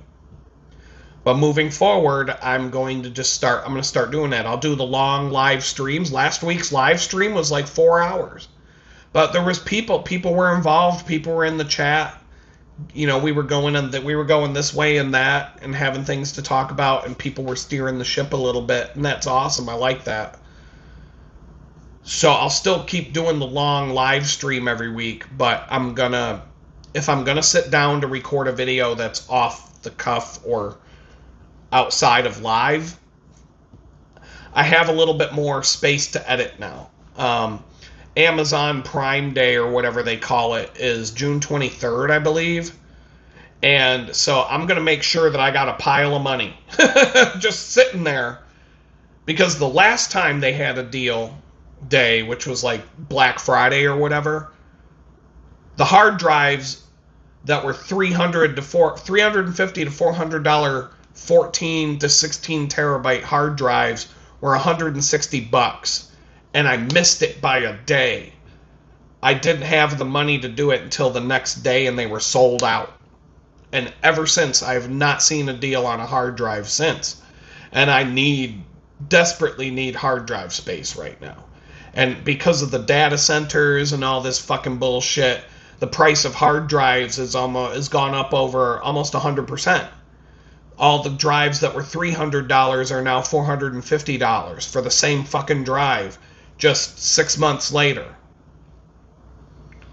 So I'm hoping that hard drives go on sale that day, and I'm just going to be like, bang, bang, get a couple of hard drives. Big ones that I can use, big enough that I can get about 2 years out of my projects with before I need to go do that again. And so hopefully that goes smooth. But that's still a few weeks away. And but my video workflow is better. My video workflow is a little better. I'm getting used to doing it on a regular basis now. And right now I'm taking client videos that are 15 minutes long and turning them into 3-minute YouTube Shorts clips. And, imagine the thought process of taking a 15-minute conversation that tells a story beginning to end, and that's how long it took, and then having to chop it up into a 3-minute segment where you still get the whole story beginning to end, and you're just cutting out the most unnecessary stuff, but trying to take 15 minutes down to 3. That's tough. But I'm getting the feel for, like, a process to do it that isn't ridiculous. I can take one of my live streams, and I could probably chop 6 short videos out of a live stream that are 3 minutes long each or less, and maybe spend a day on it, and then schedule those to go up. So I've got different things in the pipeline. And so by doing the short videos, I'll be able to put those up on X, TikTok. If I want to put them on Instagram, sure. I'm not sure what to do with that platform yet. Facebook, all these crappy ass platforms. I'm trying to figure out what to do with each platform. And I don't have the time to just, spend all day doing that. So I'm going to try and work on a lot more real short stuff that'll get people interested in watching longer things. And we'll just see where it goes. We'll see where it goes. These things have been on my mind for a while. And typically when it comes to the comments and stuff, the people who have the most shit to say about what you're doing wrong are the people who have no experience actually doing any of it. They're the people that sit on their lazy boy recliner Sunday afternoon drinking a bottle of beer, screaming and yelling at the TV because they know how to play football better than the Dallas Cowboys. You know what I'm saying? Like, they know better. Sitting in my lazy, my 400-pound blubber ass, sitting in a fucking recliner drinking a beer. I know what you people on the football field should be doing better than you do. Well, they do that on YouTube too. They do that everywhere. So, there's a lot more things I want to do with my hustle game. But, I've had to become more organized. I've had to work on, freeing up time and setting aside more time to make some of these things happen. And so a lot of this, optimizing things, taking the time to redo how I'm tracking my bank accounts and all that stuff and my expenses and stuff is freeing up time now that I can do other things with that time. And so finding ways to keep my house a little bit better organized and clean so I don't have to work as hard at it. Frees up more time. So, the more I get to go to the sandbox and play with my Tonka trucks and my shovels and buckets and water and sand, the more time I'll have to do something and maybe figure out how to make some of this shit work. So, generally speaking, the Rise and Grind Challenge, I got more time, like I just said, set aside to do things that I had been putting off for several months.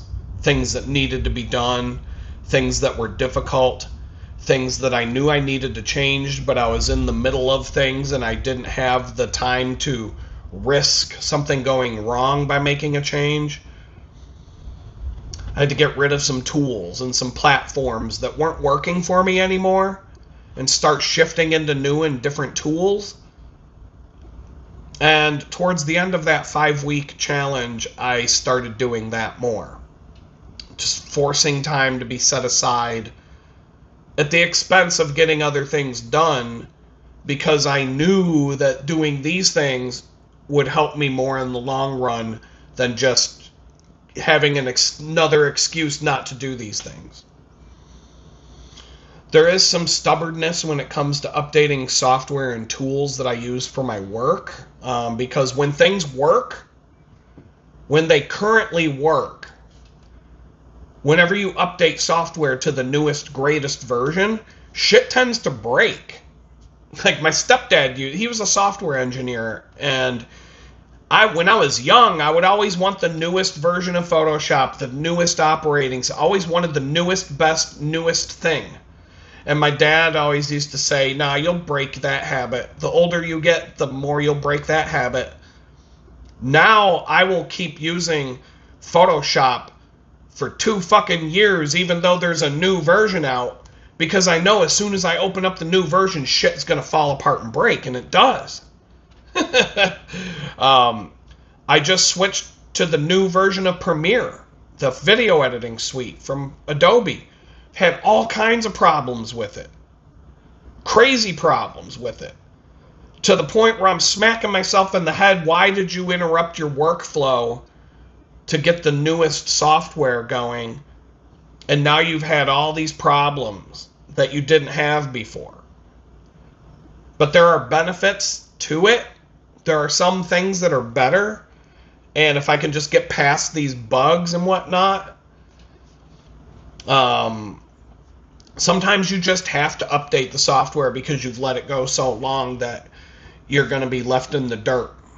And so you do have to keep up to some extent. For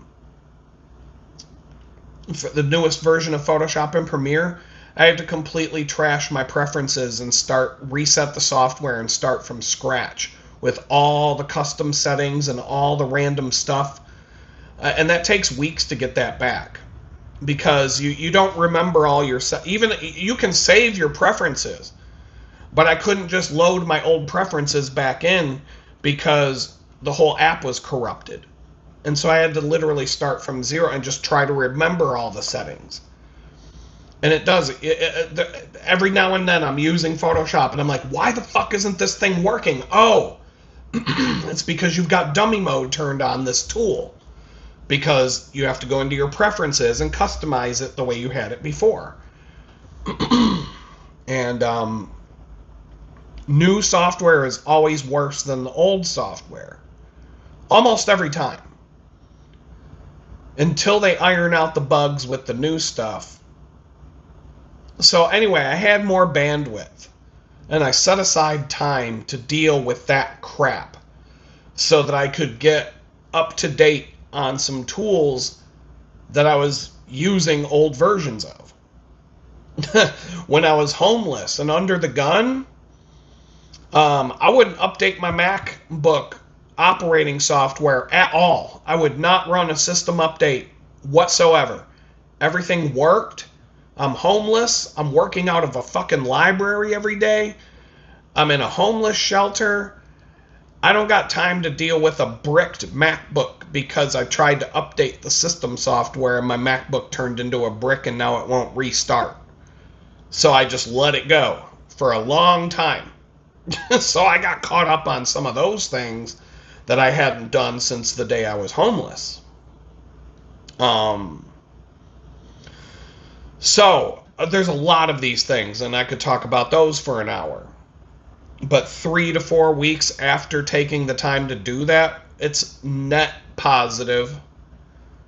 Other than some of the hiccups and bugs and different things I just talked about, more good than bad came out of it. I'm a little more organized. I'm a little bit more efficient. I can do things a little bit faster than I could before, etc., etc. In fact, with the house, I'm never going to have a pet. Probably never going to have pets again. But that's just not something I want to deal with.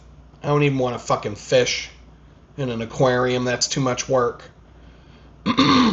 But I did start getting plants for the house just to make, decoration, and just the house is put together good enough now that I felt like it would make it a little bit more like a home and not like some temporary fucking dormitory or college dorm or whatever it is. Like when I was living in that tool shed a while back, a year ago, I wasn't putting anything into that. That was supposed to be like 6 months and I'm out. It turned into 3 months and I'm out. February, March, April, May, 4 months. 4 months and I was gone. So I wasn't putting anything into that. I just wanted it to be barely livable, better than a bedroom, but not much. This place, I'm actually trying to make it like a home. It's a small home, but I'm making it like, if I gotta live here another year, may as well be comfortable. If I move 2 months from now, fine. Nothing I have here will have to stay behind. It'll all fit in the new place. So, the house plants, it's ups and downs. I have a black thumb. I want to do a little bit of gardening. I want to grow some food. Hopefully the country doesn't fucking collapse before I can grow some potatoes and some carrots or whatever. But, I'm not putting in anything permanent.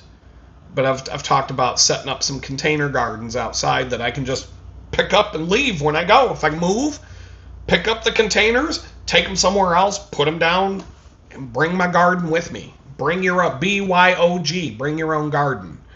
So I've got idea. I know how to do this, but I'm not good at doing it. Put it that way. But you don't get good at plants until you have them and deal with it, and you learn as you go. I've had some plants die on me since in the last few months. I've had plants that didn't even make it a month. And I've got some plants that are growing like crazy that are just exploding because they're so healthy. So I'm learning what plants I can deal with, what plants I can't, what plants I should stay away from. And just learning some shit here and there. And that's how, and I'm enjoying it. It's fun. It's I'm not spending a ton of money on plants. $5 a plant, $10 a plant. One plant I spent some money on because I wanted a big snake plant for my bedroom, so I spent like $25 for that. But I know a snake plant's not going to die. That's like, if you can't take care of a snake plant, then fuck, you may as well not have a plant. That's when you get fake plants for your house, or you do what these bitches do in the suburbs with they go to Bed Bath and Beyond and get a bunch of fucking sticks and put them in a jug. So you got just some fucking tree branches sticking out of a jug with some balls of wood, like wooden balls in a bowl and shit like that. Like, that's what you have when you don't want to take care of plants. I'll get plants because plants are fun, and they change and they grow and they get big, and you're like, oh shit, where do I put that now? It doesn't fit anymore, and it's an evolution. And so, and the better you get at taking care of plants, the better you get at being able to feed yourself. There's skills even with the house plants. I've got a couple of aloe plants. One's huge, and it keeps growing.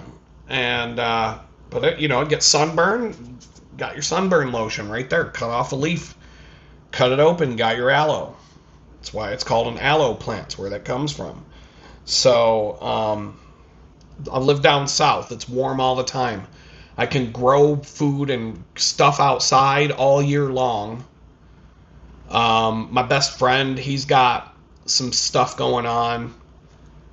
We've had some talks. Like, he's told me, like, yeah, if you plant this and that and the other thing, you don't even have to worry about it. It grows all year long. It never stops. And then there's other things that will die when the frost and the winter, we get winter, I'll put it in quotes. But we do get, we got 20 degrees one day last winter. So it does get cold here and there. Things will die. But,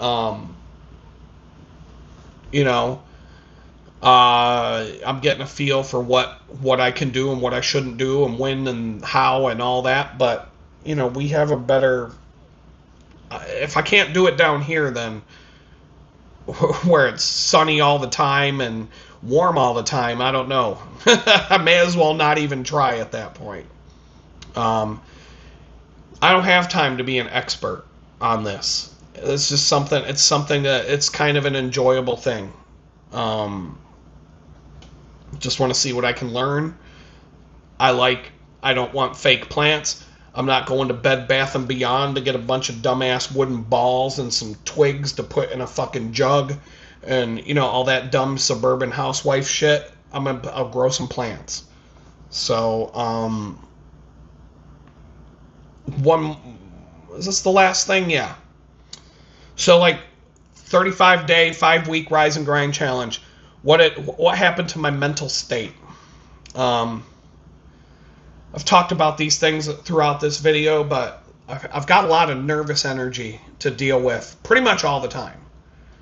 And like I already said, if you've been through half the shit I've been through in the last few years, you would have it too. Nobody would go through the level of shit I've been dealt with and come out of it sane. Nobody, I'm just going to tell you one thing. I was in prison one day sitting at a fucking table reading a book, and a gang fight broke out, and I saw a dude running across the cell block holding his chest with, body parts falling out of him onto the floor. And I'm like, what? Is that a fucking spleen? What the hell is that, right? And yeah, I saw shit like that on the regular. So... What did you do last week? What bad shit did you go through last week? And I know some of you have been through some shit. So I'm not, I'm just saying, I have some nervous energy that there's nothing I can fucking do about it.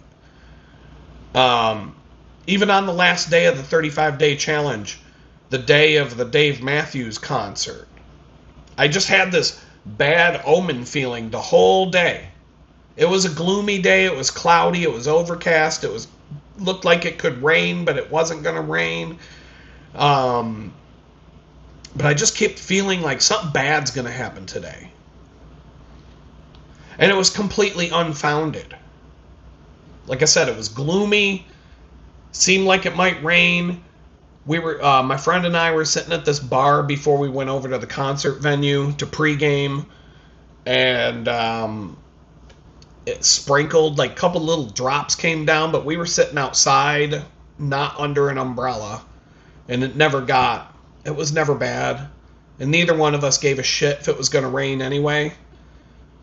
But there was this gloominess to the day. It wasn't a bright, sunny day. It wasn't like a happy mood. There was just this vibe. There were other things. My car was acting a fool. There were just different things. And I just had this bad omen feeling. And, for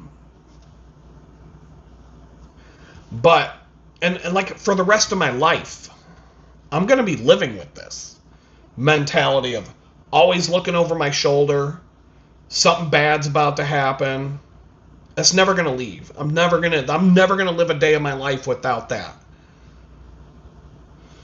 And honestly, when good things are happening, I'm just looking over my shoulder, looking for the gang member to come up with a shank, stab me in the fucking back. And so, the only thing you can do when that's a permanent way of life is to not, it's the opposite of what you might be told, but don't fight it. The more you try to fight it off and to ignore it, the more it's going to eat at you. It's like the trick to dealing with this shit. It's counterintuitive.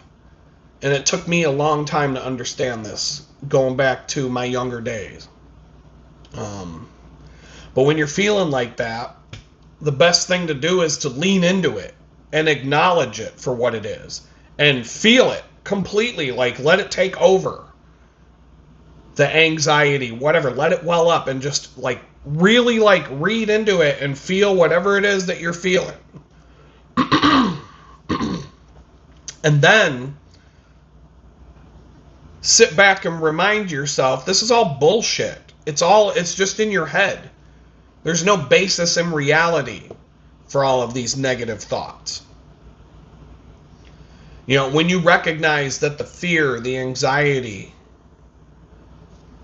when you recognize that it's all bullshit, it's just make-believe, it's your mind trying to prepare yourself for the worst possible scenario so that if the worst possible thing happens, your brain wants to kind of prepare you for it so it doesn't rock you as hard. But it's almost like we are like when the Bible says we're created in God's image. Jesus came to teach us we can materialize the shit that we think about. And so when you dwell on that negative, you're going to bring the negative in. You're going to will it into existence when it may not have been there in the first place. So don't try to just shut it off. You're not going to shut it off. It's like your neighbor is playing rap music with the volume cranked all the way up and your walls are shaking from the bass. You can yell and scream, they're not going to hear you. It's not going to go away. So you acknowledge it for what it is, but if it's in your own head, when you acknowledge it for what it is and just let it be for a minute, however long it needs to be, and then just remind yourself, this is all bullshit. Recognize it as a pattern. Recognize it as, there's something to be afraid of here, but remind yourself of all the times you get worried about some shit that doesn't come to pass. Or worried about a negative outcome and that ends up being a positive outcome. The Dave Matthews concert will be another thing where I tell myself, remember how worried you were that day? Remember how much anxiety you had and you just had this feeling like bad shit was going to happen? And then nothing bad happened. It was a great day. You went out with your best friend. You had a good time. You went out, had a couple beers, went to a fucking concert, heard some good music, went home. Everything was smooth and everything was back to normal the next day and you had a good time. None of that negative shit you were dwelling on all day came to pass. It's not to say that it can't. There were 100 different things that could have gone wrong that day, but shit, honestly, the things usually go wrong on the days where I'm not even thinking about it. I'll just be driving down the road, not even thinking about anything negative, and boop, check engine light comes on the car. Fuck! Wasn't like I was dwelling on it, man. I'm just waiting for that check engine light to come on. So, these things are just going to pop up, and there's nothing you can do about it. But it's a pattern I'm going to deal with for the rest of my life. And, maybe 1 out of 1,000 times something that I'm worried about will materialize and come true. But the other 999 times was just a baseless fear for no reason. And so when you recognize it, when you can tell yourself, this is all bullshit. Where is this grounded? Where is the reality here? Probation officers coming over to bother me about something I'll immediately be like, oh, great, I'm going back to prison now. And then she stops over to talk to me for 5 minutes and she's gone. And it was nothing. But so before she gets to my house and I'm going through, oh my God, I could end up back in prison if blah, blah, blah, blah, blah. How about Adam, shut the fuck up for a minute and just like, that that's all bullshit. You're just making up in your own head with your overactive imagination. So, let it be what it is, but recognize you're watching a fucking movie. It's not real. So, I think that the reason why I was so had this bad omen about the Dave Matthews concert is because that was the first time since 2022 that I went out and did something fun for a night. That was the first fucking time I've done a fun thing. Just for the sake of going out and doing something fun. Like out in public and, in the public space. It's been almost 4 fucking years. And so my my nervous energy was kind of off kilt. It was weird. And I knew it wasn't legit, but it was there, and it was there it was there to some extent the whole day and the whole night. Leaving the concert, going back to my friend's truck, I'm like, oh, I hope his truck didn't get towed, because we did a little bit of questionable parking, let's just say, and there was, he didn't give a fuck. I did, and it wasn't it was his vehicle. So, everything just worked out. And so every time those thoughts would creep into my head, I would just be like, Adam, just shut the fuck up. It's all bullshit. Just let it go. Okay, yeah. Maybe the truck got towed. But we don't know until we get there, so don't worry about it. If we get there and the truck's gone, then we'll deal with it from there. And it's not even your damn vehicle, so at the end of the day, it's really not my problem. But it will be my problem to an extent, but it was just like that the whole day. And, I haven't gone to a restaurant, gone on a date, gone out to see a band. I haven't done shit. I haven't even gone on a bicycle ride just for fun, just to ride my bike for fun. Every single bicycle ride that I've been on since I've lived in Houston has been to get somewhere, transportation. 5,000, 6,000 miles of it. Never for fun. Always because there's an ulterior purpose. It's fun to do, but it's never been for fun. Go on some hikes around the park where I live. Even that isn't purely for fun. Kind of health related, getting calories, exercise, variety. Going to shoot a YouTube video. There's other agendas at stake. I'm not just doing it just to go out and have fun. So it made total sense that the very first time in 4 years that I'm taking a break from all the trauma and just going out to do one fun thing, one fun night, that I had all this guilt and anxiety and all these different things going around in my head about it. That, it was like borderline panic attack at times of the day. And I'm not used to this. And it's like, you ever feed a stray cat? I've got stray cats. I think I hear one meowing right now. Maybe. But there's stray cats that come around my place. And I feed them. Because I'm like, I'd rather have stray cats and no mice and rats and snakes than no stray cats and all this other shit that the cats keep away. So I'll feed the stray cats in exchange for the job they do. Some people don't agree with that. I'm like, I know what I'm doing here. But the trauma. You ever feed a stray cat and then try to pet the cat and the cat just runs off and gets totally scared? I feel like the stray cat. that was abused for 4 years. And the first time I have a chance to relax and somebody gives me a bowl of food and a bowl of milk or whatever, and I'm like, right? And if somebody goes to pet me, I'm back the fuck off. Back the fuck off. First time something good happens, I can't believe, I'm like this. I'm like the stray cat.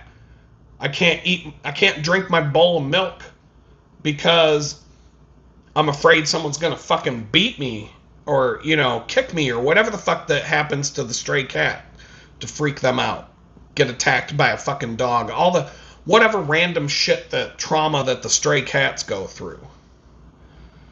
And so, like I said, all I could do was acknowledge it for what it was. Like, acknowledge that, Adam, you've been through some shit. You're gonna go through some shit. And that's why it's happening and where it's coming from. And reminding myself that it's all bullshit in your head. It's not real. It's not real until it's real. Being worried about your car breaking down.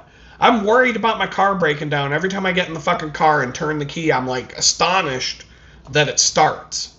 I'm like, whoo! And then, like, how many times am I going to fucking do that? Okay, in 6 months, how many times have I drove my car? Twice it broke down.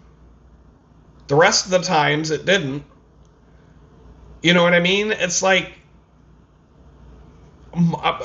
for every 100 times I start the car, it has a problem. And that's not good for a car. That's not a good track record. But maybe that's not the best example. But I get on my bicycle. I rode 4,000 miles in 2025. I got rained on twice. It rains all the fucking time here. If I lived in fear about getting covered in rain, but I only got rained on twice in a whole year. 4,000 miles I had to ride in the rain twice. I got wet 2 times. I got wet feet twice in 4,000 miles. I don't even know. That's unheard of. I don't know how that happened. But if I was getting all, like, I'd be like, it would start raining. It would start downpouring at the bakery. And I'd have a 25-mile ride waiting for me to go home.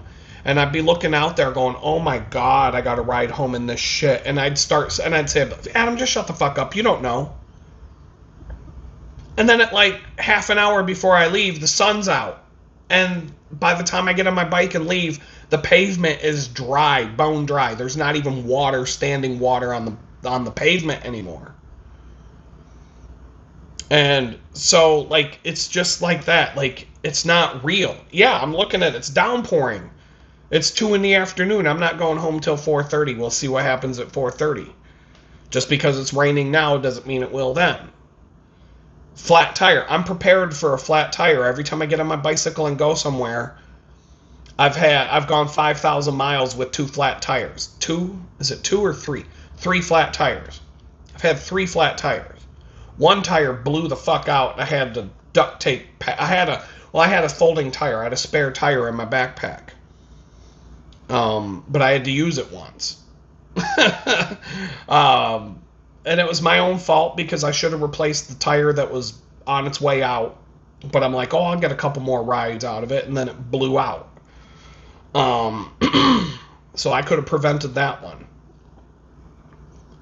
I leave prepared to fix a flat tire every time I get in that bicycle and go for a ride.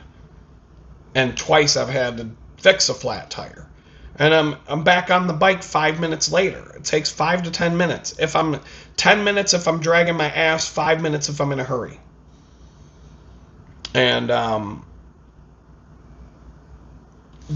if I was afraid of getting a flat tire every time I get on the fucking bicycle, that's kind of like what I'm talking about right now. It's kind of like living your life like every time I get on the bicycle, I'm like, I'm going to get a flat tire. I just fucking know it. I just know it.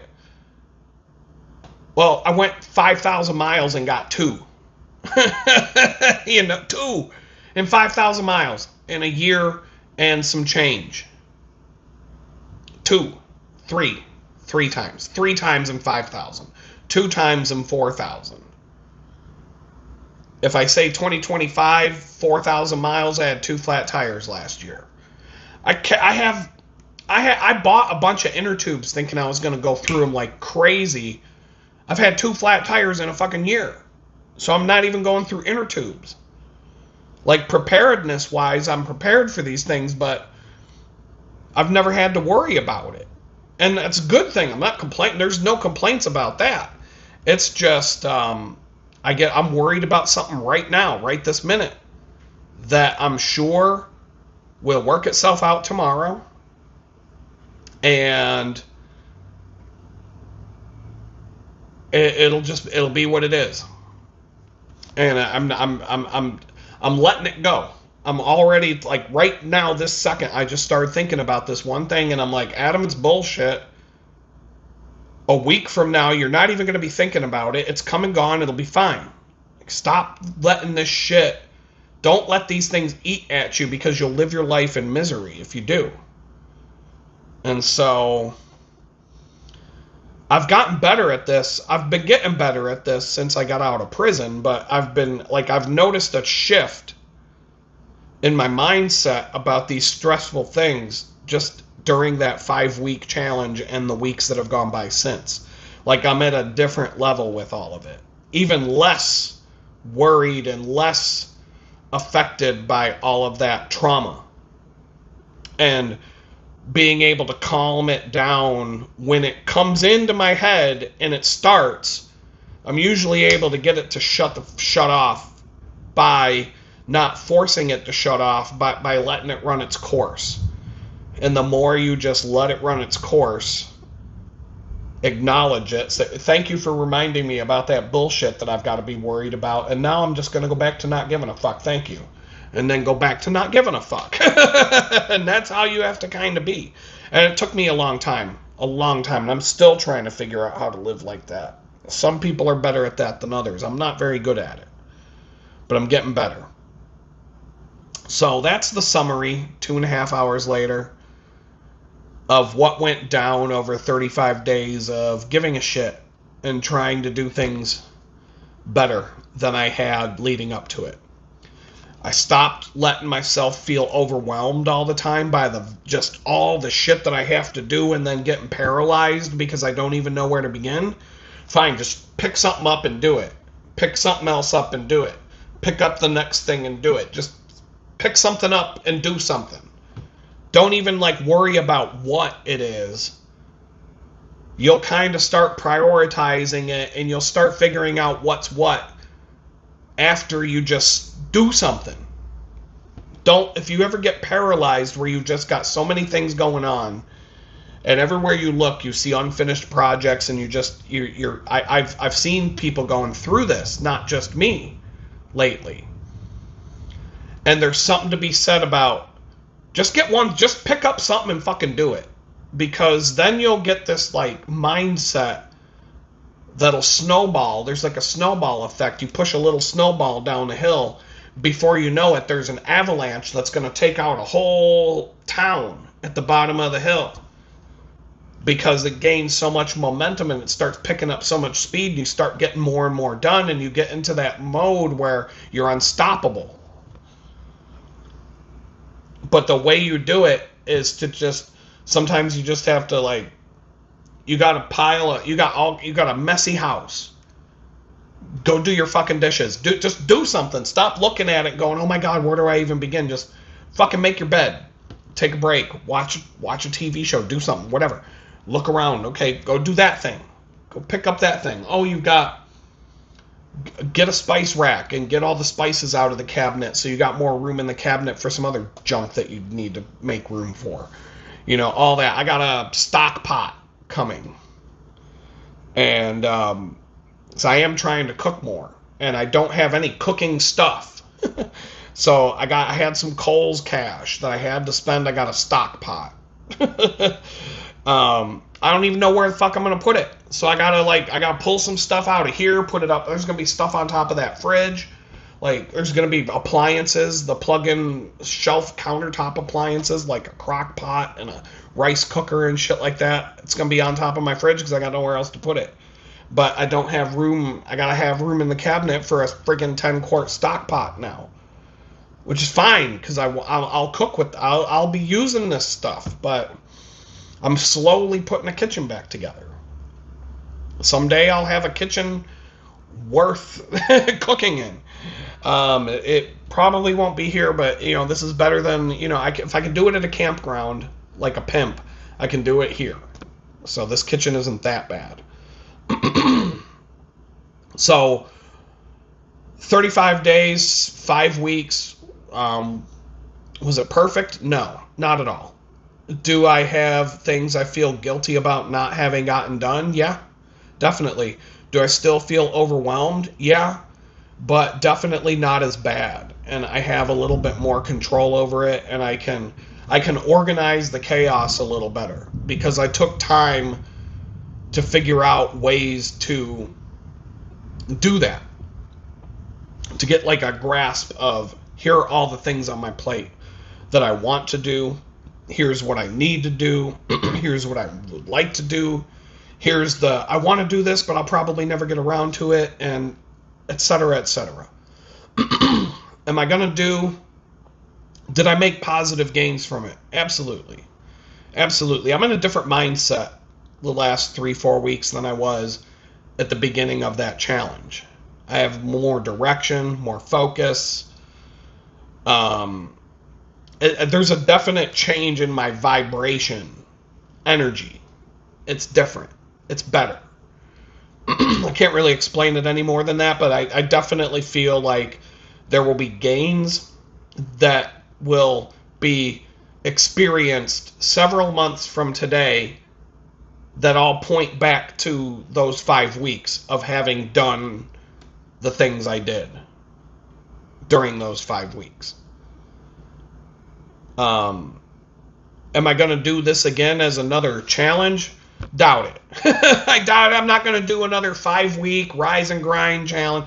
I'm not going to do that again. It was just a random thing. It felt right at the time. But I'm just going to carry the positive momentum that I generated from it, carry it forward, let it lead, let things go wherever they're going to go from here. Like I said, it's been about 4 weeks since I ended the challenge, and I've kept up a lot of the momentum. I've been more productive over the last 3 to 4 weeks, for sure. I can feel it. I see it. It kick-started positive momentum, and things are more positive than negative right now. There are things that need my attention.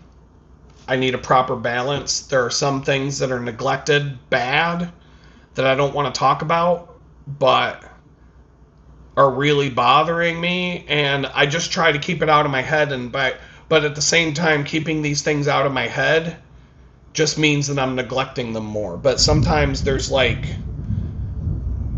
painful things that I'm dealing with right now, and it's less painful to just shut it off. And that sucks, but what are you going to do? I don't know. So with that said, got to find I got to strike some balance. Talked about those things.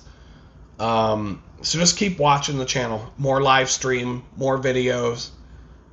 The live streaming will be a few hours each week, and I'm going to shift into doing shorter videos. If I'm going to do the sit in front of the camera and talk videos, or go to the park and talk videos, I'm just going to do them a little. I might sit and talk for an hour, but I'll try to break it up so that it's 4 videos and just give you 4 different things that we can talk about, and keep it a little more focused and concise. If I have to take notes, have a cheat sheet, whatever. I'm getting in the rhythm of doing these things for a client, and it's going to get easier for me to do it for myself as a result of getting paid to do it for someone else. And so with that said, I'm just going to say peace out. And until we see each other again, hope y'all have a good one.